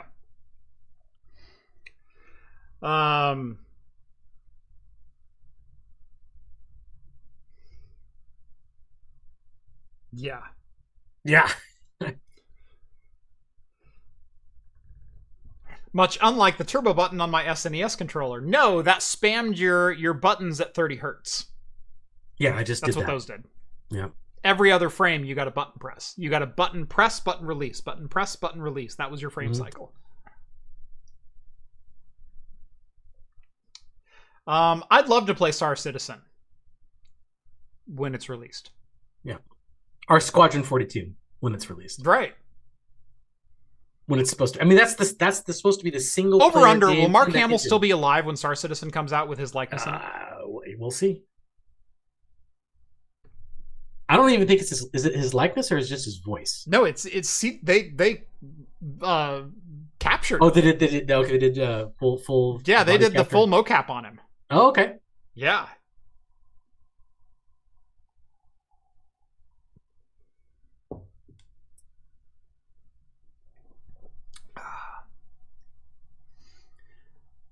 Sketch, I love you.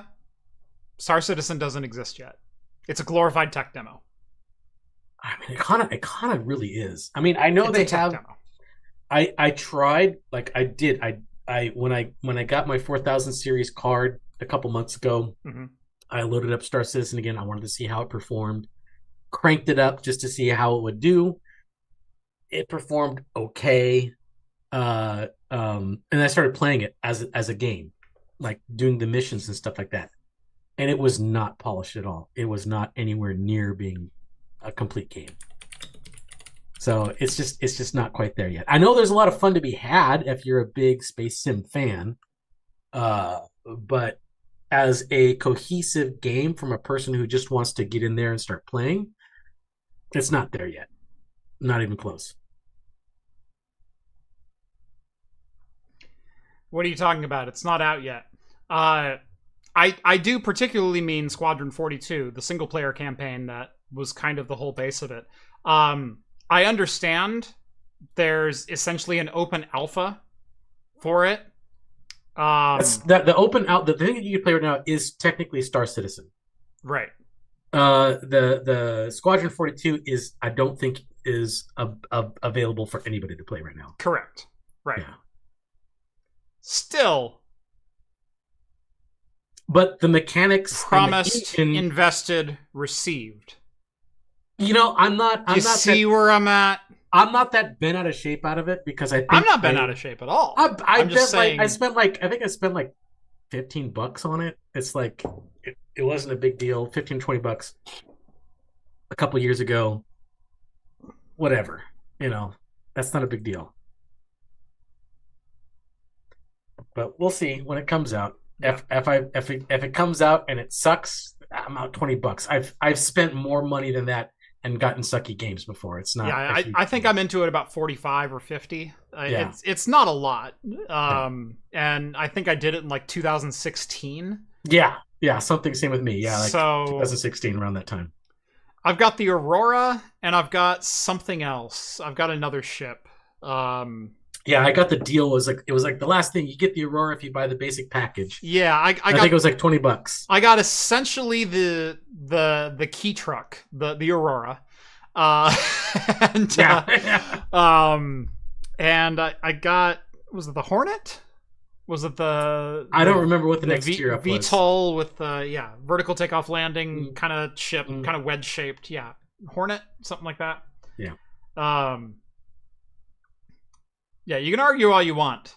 It's not out yet. Yeah. I mean, the stuff that they're promising sounds great. It sounds awesome. But they have not yet delivered on it yet. And so, and I hope they do. I would love to see this happen. What do you mean it's not out? Well, Terrapup says, Wikipedia states Star Citizen is an in-development multiplayer space trading and combat simulation game. Just because you can dogfight with your friends doesn't mean the game is out. Yeah, and you can definitely. That's do that what I'm right now. saying. Yeah, I've flown my ship around and ran into many people and tried to shoot them. It doesn't mean it's a game. It was one of the first things I tried race racing on. Yeah. Because they supported it, and I went, oh, that sounds like fun. And then it ran at like 6 frames per second on a 20 Ti, and I went, that's not fun at all. Yeah, I know. Yeah. Why would I trust Wikipedia? Really? Well, especially with an ongoing project that probably has to be updated constantly. Yeah.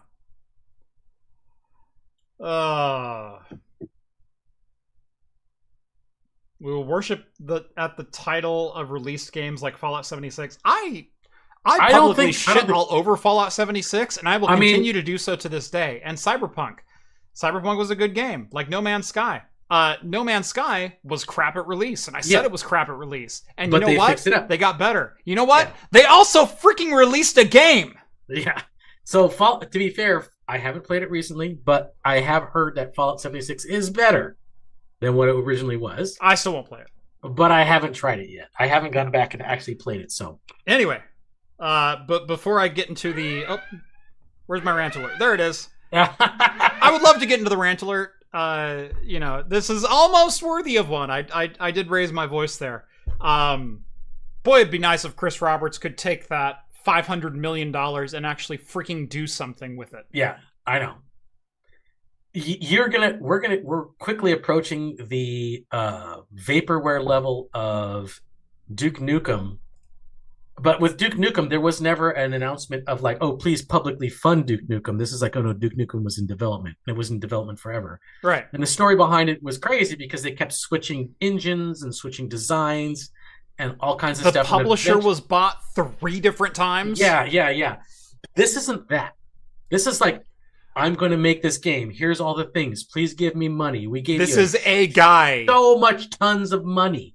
The reason this is different from Duke Nukem Forever is Duke Nukem went through 3D Realms, which was bought by Interplay, which Interplay was later bought and then dissolved, and then the rights went to someone else, and then it bounced back and forth so many times.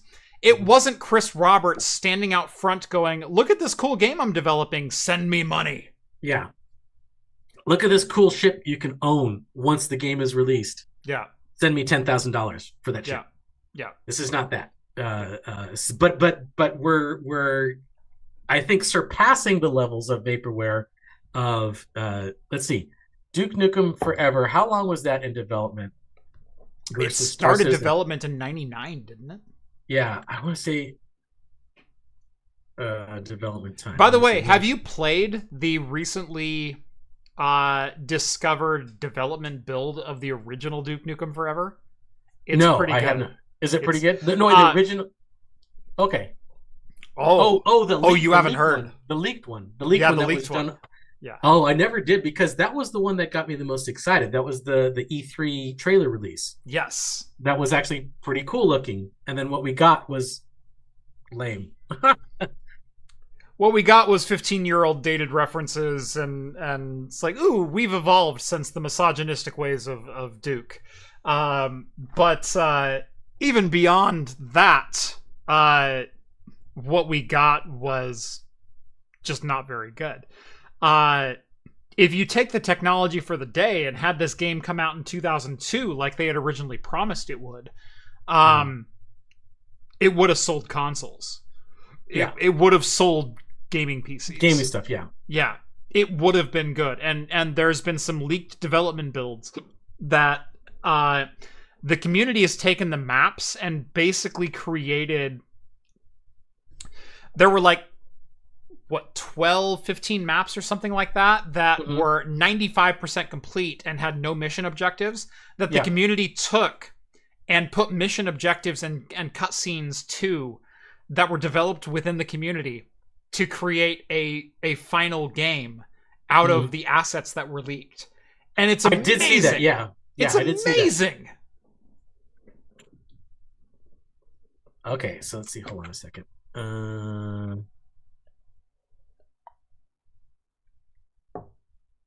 So we're actually quickly approaching. So Duke Nukem The development time for Duke Nukem took 14 years and 43 days to get from when it was announced to when it was actually released. Yeah. Star Citizen was officially pre-release. Our production started in 2011. 11, right. So we're at 13 years. Yeah, 13 years. So we're getting real close.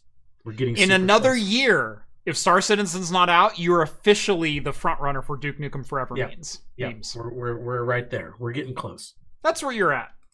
Just to let you know. And no, it's still not out. And no, it's not bigger than GTA Online. Are you freaking kidding me, Sketch? If you're gonna tout, like, I love Star Citizen fans. I really do.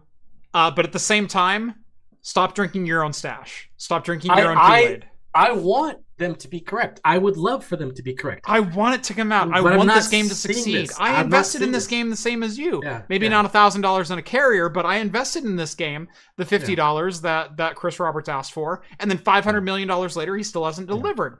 And no, it's not the same size as GTA Online. Well, get your head out of your ass. So here's the thing. GTA has to have a world filled with things that feel like living things. You have to have buildings, cars, people, resources, a variety of landscapes to make it feel like a real, not just NPCs place. Doing T-poses. Star Citizen being a giant universe, you could make it gigantic, but because it's space, it doesn't have to be filled with anything to be realistic. I think Sketch means larger scale, not users. I don't care what he means. Put out a game that's playable, and we'll talk.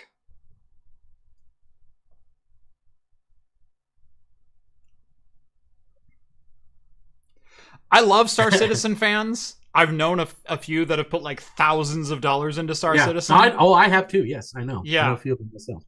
I also despise Star Citizen fans. Well, I despise the ones that just will absolutely defend them for no reason whatsoever, because they've been stringing them along for so long and promising so much but delivered so little. Right. Which I've invested the absolute minimum, and I've hoped, I still hope that they deliver with what they promised. I invested enough to get access to early alphas, to be able to walk around my hangar, to fly my ship, to push all the buttons and dials and go, this is going to be cool. But I'm an absolute realist. So far, they're not even close to delivering what they said they're going to deliver. Allison says, larger scale, Elite Dangerous has a 1-to-1 Milky Way. Oh, and the ships actually work. Yeah, I know. Just saying, I'm a real fan of Elite Dangerous because they put out a product that does exactly what it says. But Elite Dangerous is a straight space sim, where I think Star Citizen is trying to be more than just a straight space sim. People are playing right now. You're in denial if you weren't. You'd open up the Twitch window and prove me wrong. No, I know people are playing right now. I know people are playing right now. I know that they are. I played it. I'm just saying the part that I played, I just didn't find that fun. It didn't feel like it was so buggy and glitchy, and I couldn't really get very far. Uh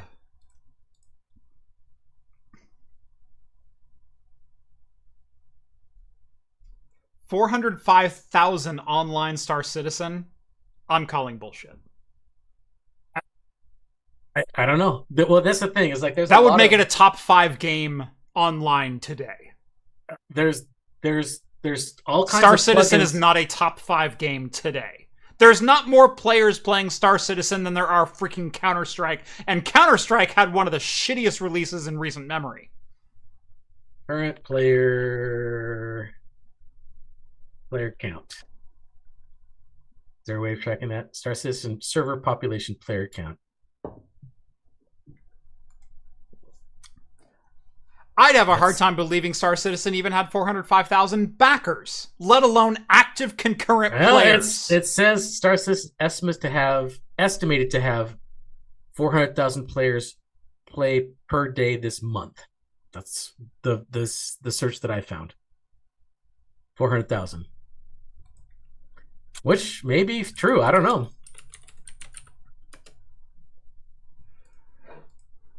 In a room of 2, in a room of two, we are both invested and we are 0 of 2 for logging in this month. Yes, I have not logged in this month. Right. Estimated, another source is estimated daily players is 327,000. 5 million have joined the universe by submitting some form of money to Chris Roberts.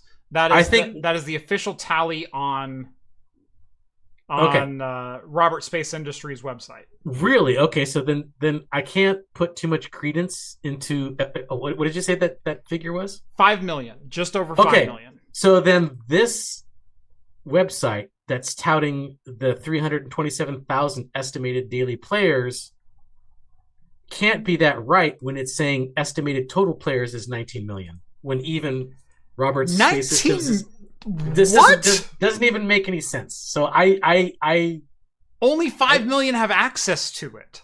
I don't even understand how these people. I don't know.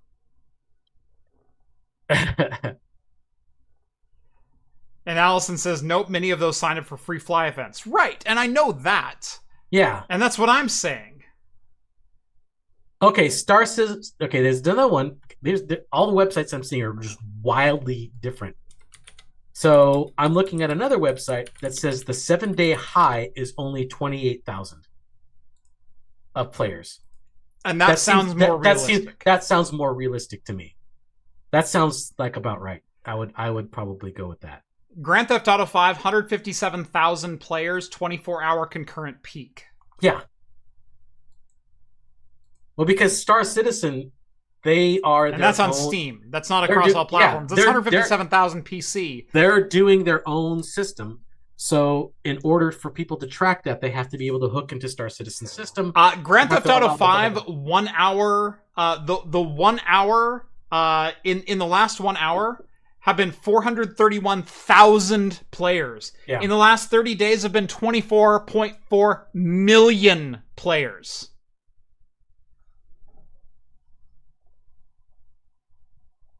Yeah. Here we go. Everybody's start. I love stirring the pot. This is fun. I had other stories to talk about. Screw it. Sketch, you have 100% of my attention right now. Now they're asking us to do Star Trek stuff, but there's no new Star Trek stuff to talk about. There's no new Star Trek stuff to talk about. Even Rhett says, here we go. Oh, gosh, yeah. By the way, when I created this, it originally said Rhett Alert, because Rhett was the one who ranted all the time.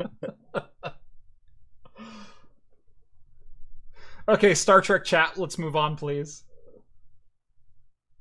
Well, let's go look on Twitch and see how many people are streaming it right now.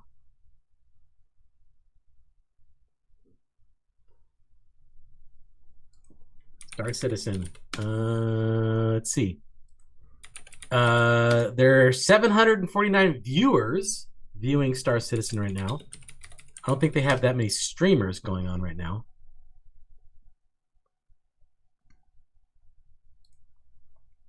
I mean, there's definitely a lot of players. Not that many. Here's how you know you're full of crap. If you added a K after this number, then you might have a point. Star Citizen, the official category on Twitch, has 749 viewers right now. Yeah. This is the live Twitch stream. Star Citizen, if anyone categorized their game as playing Star Citizen, has 749 viewers globally right now.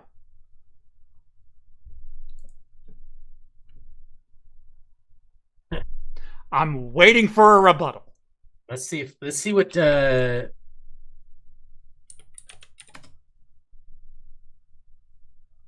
So GTA 5 has 255,000 viewers right now. See the K at the end? That matters. Yeah. So that's completely different. 749 global viewers right now for Star Citizen. Palworld has 149, what we were just talking 615,000 followers, which means even if every single follower was actively watching the game, you'd still lose. Yeah. those player counts that I've seen from like just a Google search, Star Citizen player count. The first 3 hits that I had wildly different numbers. Wildly different numbers. I will say, Sketch, you were arguing to a point where I was actually a little bit worried. I'm like, do I not know about this global movement of Star Citizen beta followers? Like, have I just been out of touch this whole time? Oh no, it's the kids who were wrong. 749 global viewers on Twitch. If you've got other links, feel free to share them, but I don't think you're going to beat that metric, let alone it's bigger than GTA 5, 255,000 concurrent users right this very second. I didn't say it was unplayable. I think it's going to be. And 177 are watching Craft Computing. Thank you. I don't think it was unplayable. I just don't think it's at the state that they originally said it was. I mean, they have expressed all these different ways of playing this game, and it's not at that level yet. Right. You can totally play it. You can fly your ship around. You can shoot at people. You can do all kinds of stuff, but it's not at the state that they promised yet. I'm still right at the game is in a playable state, and you said it wasn't. I didn't say that it didn't have an open beta. I didn't say that people weren't actively playing it. I said you're full of crap if you said it was bigger than GTA 5 Online. Yeah. Star Trek 2, the Wrath of Khan trying to distract Jeff. He's trying to get you going on a different rant. Jeff clarified that he was talking about the single-player campaign and it's completely absent. I'm not even talking about the single-player campaign. Yeah, I'm just talking about who is interested in Star Citizen today and who is actively playing it. No, I mean, that's the thing. It's like it's a lure that's been cast out there that everybody got excited about, and they've been slowly trolling that line, getting money, getting that stuff, and it really hasn't delivered yet. They haven't caught that big fish yet. There's still people out there. There's still people playing it. There's still people messing with it. But it has not delivered yet. It has not delivered on the promise that they originally said. Not even close. Yeah.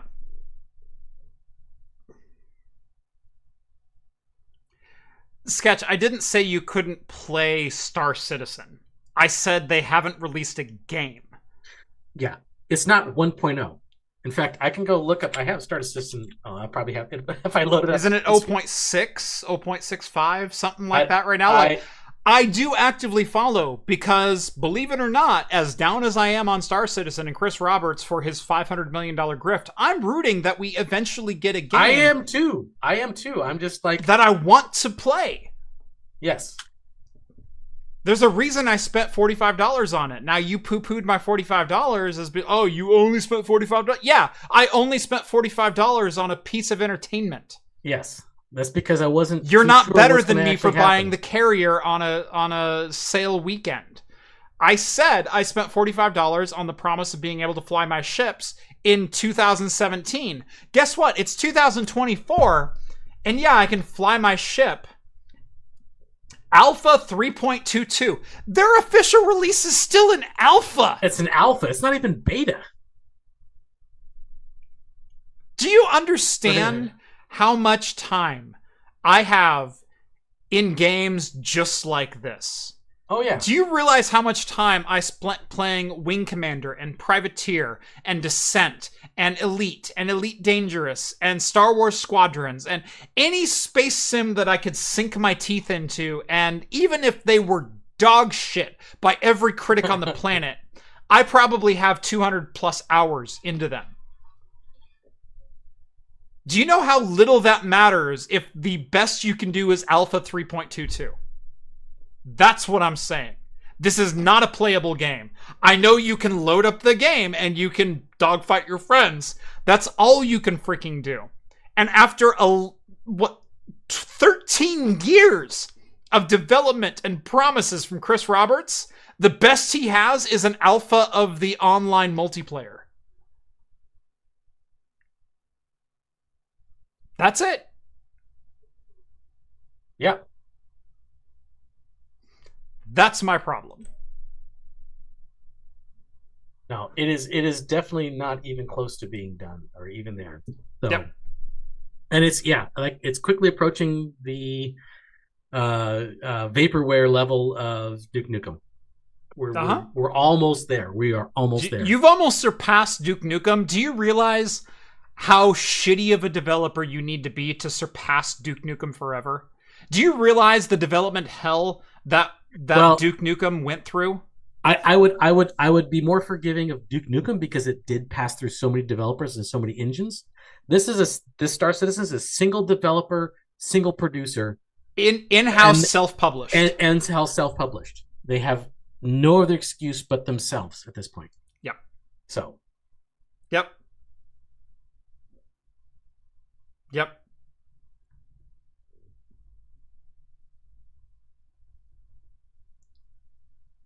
In fact, I haven't played it in so long. I have to like. That was fun. That's so much out. I didn't realize I needed that tonight. I so needed that tonight. I so needed someone to be the villain, and thank you, Sketch, for playing that role. And thank you for being a fairly good sport about it. I'm sure you're going to wake up tomorrow seething. Oh, no, you know what? I've never seethed about anything, something like that. Well, I mean, some people probably do, but I don't know. A good vivacious conversation makes you rethink things sometimes. It's all good stuff. All I said was Star Citizen isn't out yet. It isn't. I thought making the quip in text form over Wing Commander saying Star Citizen beta footage would be enough to get everyone riled up, but apparently it wasn't. Apparently I needed to mention how Star Citizen has been in development hell on my live podcast and then talk about it for like 30 minutes straight. Yeah. Denver chimes in with a $5 super chat. Thank you yet again, Denver. Yeah. Longtime supporter of the show. Love you, guy. I wanted Elite Dangerous plus New Vegas from Starfield. What I got was live beta Starfield or Fallout 76 plus live beta No Man's Sky with a killer ship builder. That was kind of the best thing that Starfield when it first came out. All the ships that people built. That was the best thing out of it. I spent so much time designing a ship from scratch. Yeah.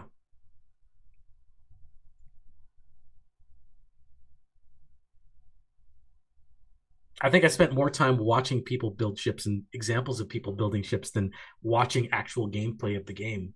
Yeah, because I don't have it yet. You know, surprising as big as my library is, I do not have Starfield as one of the games.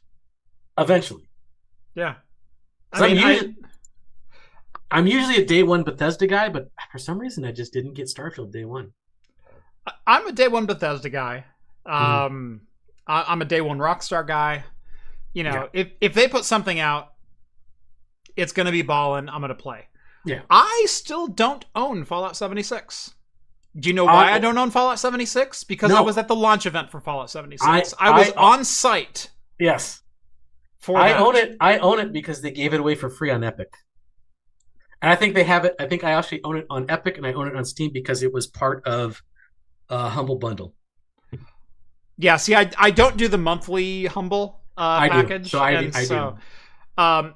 I've seen some really good games come from the monthly Humble, and I should probably be a part of that for $13 a month. But it's a great deal. I mean, some months are better than others, obviously. Right. But overall, it's a great deal. I'm not complaining about it. Because it's better than a lot of the like Xbox Live and PS whatever they have, because those are just once you switch off those subscriptions, you don't have access to those games anymore. This is like you own those games no matter what.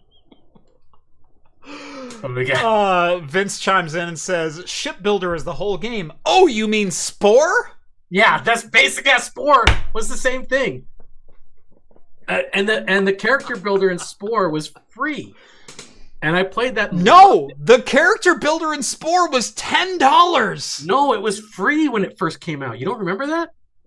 It was free when it first came out. When it first came out, the Spore character builder was free. I still have the jewel case. I guarantee I spent $10 on it. Okay, but I remember when it first came out.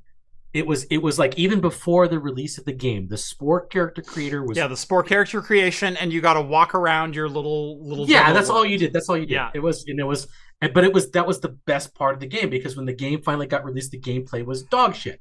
I got really good at designing penis monsters. Yes, there's so many penis monsters that came out. Spore's another game that I had such high hopes for. With, exactly.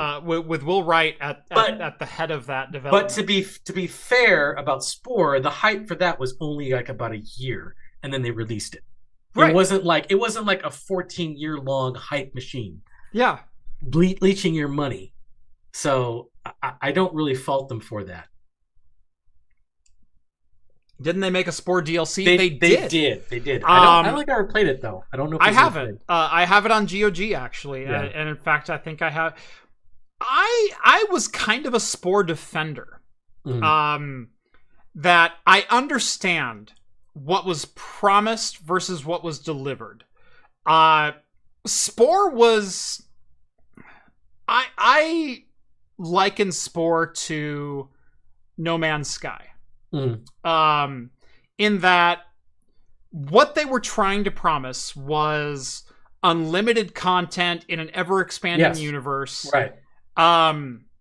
What we got was very watered-down genres of basic games. So basically there were, 4 game modes. There was cell 4 mode. Stages. There was cell mode, which was feeding frenzy. There was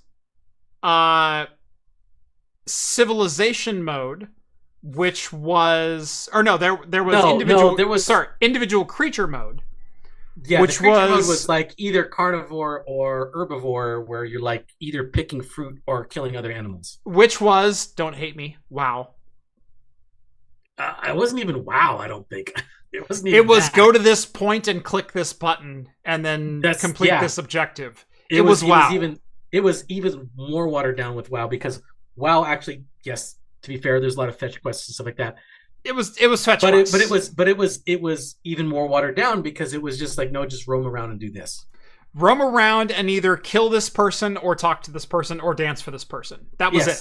That was it. There were 3 modes of making friends or enemies, and it was kill, talk, or dance. Yeah. And that was it. And you need to befriend or kill like 6 or 7 different species of creature, either wipe them off the map or make them friends. And then you evolve into the next mode. The next mode was civilization mode, which was a little better. The world's simplest Age of Empires. Yes, it was very, very simplistic. It was a civilization building thing, but at the most basic level. Once you had conquered your planet, you would create a starship and you would go into galaxy mode, which you could explore the galaxy on. And then you could terraform planets, and then you could seed life, and you could basically start over on another planet, or you could do a whole bunch of different things. The gameplay itself was very simplistic. If you allowed for downloads of creatures, you always got new creatures. If you allowed for... Yeah, it was because like what it was when you went into the planet exploring mode, the theory is that the planets would be inhabited by the creations of other players. So there was a like notion of that other players would contribute to your gameplay. Although there was no really interaction with them, it's just that their creation would be loaded into a pool of creations that could eventually show up in your world. Yeah.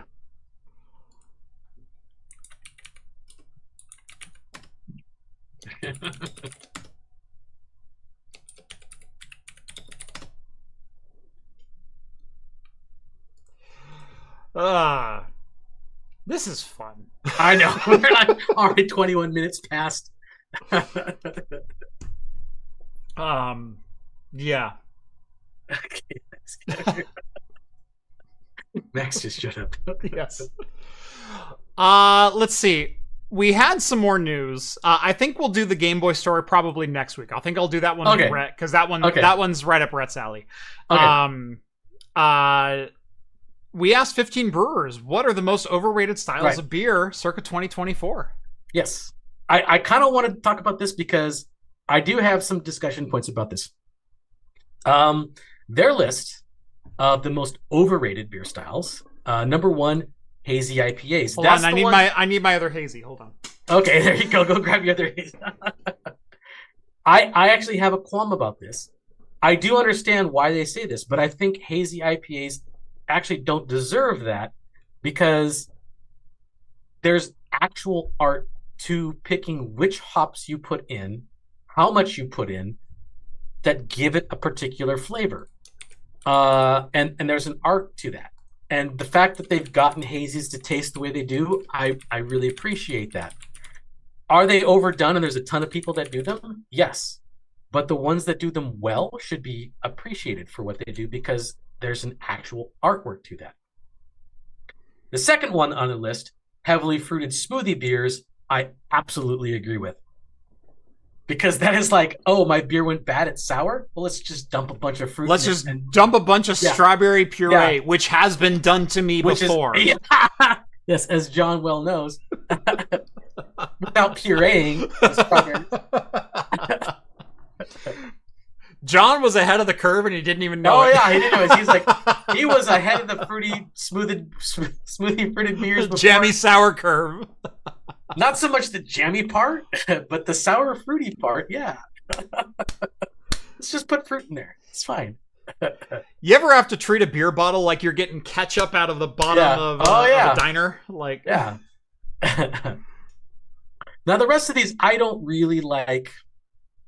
I mean, I don't think New Zealand Pilsners is a big deal. I've never seen that as being a super popular thing. I read the rest of these and I was left with more questions than answers. Yeah. Because like hazy IPAs, I kind of disagree with if this was 2017. Right. Like hazy IPAs were a craze and every hazy tasted the same. Right. It has since in the 7 or 8 years since then been very, very refined into its own style that has its own nuance and its own characteristics that it brings. I'm a fan of hazy IPAs today. I am too, yeah. Heavily fruited smoothie beers, it's definitely a style, but it's not a heavily exploited or wildly popular style. It happens to be a style. It's a style, and I think it is overrated because it's just super sweet. It's really just the people who don't like beer. Because it's basically a smoothie. It is just it's a smoothie with alcohol in it. That's all it is, with a slight. The rest of these, I take issue with. New Zealand Pilsners, never heard of it. And as Trippic and as Trippic points out, I've just heard of New Zealand. What are you talking about? Yeah, I have not. I don't know, are these overrated? I think I've had maybe one New Zealand Pilsner. Trippic's from New Zealand. Okay. And so everyone understands the joke. Yeah. New Zealand Pilsners, I've never once seen those words put together. No. Okay. That's and that being third place, that seems really weird. Sweet opaque double IPAs. Oh, you mean hazy double IPAs? Well, yeah. Okay. I've never heard it put that way. Okay. I've never even I've seen double IPs that are slightly sweet, but sweet opaque double IPs. Opaque means you can't see through them. I know. Actually, I think opaque means you can see through them. Opaque is blinded. Oh, not able to see through, not transparent. Yeah. Opaque is non-transparent. Sweet opaque double IPs. Yeah. Which is just a hazy IPA. Hazy IPA, except they add sweet to it. Non-alcoholic beers. This has been a thing forever. Yes. I don't think it's a trend. No. And actually, I think making it just happens to be one company decided to do it right. Athletic does it Athletic. Right. And I don't think they're overrated. I think they're great. I think they do a good job for what they're doing. So I don't think they're overrated. I think they're really good. Every other non-alcoholic beer tastes like crap compared to those. So I don't think that's necessarily lactose heavy beers, that's not a super popular thing that I know of. I've seen lactose in some beers before, but not lactose heavy. I've never seen anybody say we put double lactose in our beer. We just dump milk right into our beer. I've never seen that before. I've seen lactose added, but I've never seen like lactose heavy. Pastry stouts, I'll give them. Yeah, sometimes pastry stouts can go overboard, but yeah, overly sweet pastry stouts, that could be an overrated beer style. I'll give them that. Yeah, lactose heavy and pastry. Are they overrated? No. They're really, really good depending on who made them, depending on a lot of different factors. Are there some shitty versions of lactose heavy beers? Absolutely. I've had some terrible ones. Are there some really bad pastry stouts? Absolutely. I've had a couple of them that were basically brownies inside of a bottle. Yeah. But in general, I don't think they're overrated. In general, pastry stouts are among the top rated beers of all time. And backed up by, Sketch is going to call it anecdotal, but everyone that I know. Yeah, I know. Yeah, no, everybody I know likes them. Kettle sours. I'll get behind this one simply because I hate them. Well, I would agree with you about maybe 10 years ago. 10 years ago, everybody was making a kettle sour. Everybody was doing it because it was a quick, easy way to make kettles or to make a sour beer. Doing really traditional sour beers actually takes a long time. 6 months to a year to make a real good, like a lambic sour. Kettle sours where you're just basically putting yogurt bacteria in your beer. That's what a kettle sour is, and everybody was doing it. And yes, they were all overrated in my opinion. But that was like a long time ago. They don't do that so much anymore. And sour IPAs, that was like a trend for like 5 minutes, and that was it. So I don't see anybody making sour IPAs. Most overrated. I've probably had 2 in my life. Yeah. Where are these sour IPAs along with your sweet opaque doubles that I hear so much about on this website? Yeah. This was a weird list for me. A very weird list. It seems like one guy who's got an axe to grind. I think so too. Yeah.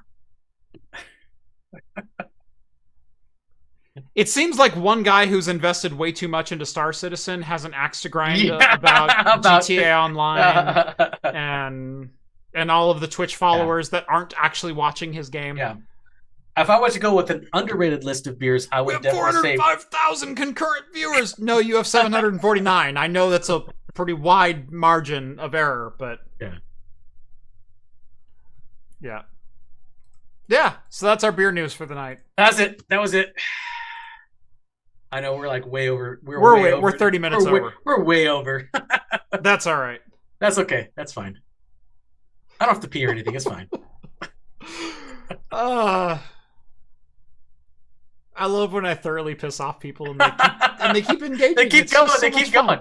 Well, hey, you know what? We're gonna have an after party. We can keep going. We do have an after party. If you join the Patreon, link is down in the video description. You'll get exclusive access to my Discord server. Come chat with me all about Star Citizen in the after party. I welcome that conversation tonight. Your only problem is I bring empirical evidence. So Super chats. Yes, thank you. There are a couple super chats that I missed. Mike, new member. Thank you, Mike, for signing up. Much appreciated. Tech Geek, $5 for your investment to the unfinished demo. Mike paying off $5 of my Star Citizen debt to Chris Roberts. I very much appreciate that. Very nice. Denver chimes in with $2. Chat GPT article. I'm not sure which one he was referring to. Maybe the beer list. It totally might be. Might be. It seems very derivative. Yeah. Yeah. These are a lot of quotes from a lot of beer drinkers, and they probably just said, what are the top 8 beer reviewers in the country, and give their most overrated thing that they've said. And someone said, I really don't like kettle sours. And so that made a bullet point. That's probably totally could be. Yeah. I didn't read it close enough to discern, but, who knows? Who knows? Anyway, join the Patreon. Right. Yes, even you, Sketch. You can join the Patreon. You can debate me all you want all night long over on the Discord server. I will keep this conversation going. I do not back down from a fight. But the more the merrier over there. At the very least, you'll pay $1 to troll me. So that's fine. There you go. That's fine. Head on over to craftcomputing.store. Check out our engraved pint glasses, including nucleated bottoms, enhancing your beer drinking experience by constantly refreshing the head while you drink. We also have coffee tumblers, bottle openers, stone coasters, a whole bunch of really fun merch that is all designed and made right here in-house. You order, I make. I'm literally a slave. And I think that's gonna do it for episode 318 here on Talking Heads. Join us every Wednesday night at 6 p.m. Pacific time for the latest in beer and tech news. And as always, we'll see you next week. See you guys. Cheers, everyone. Even you. See you, Sketch.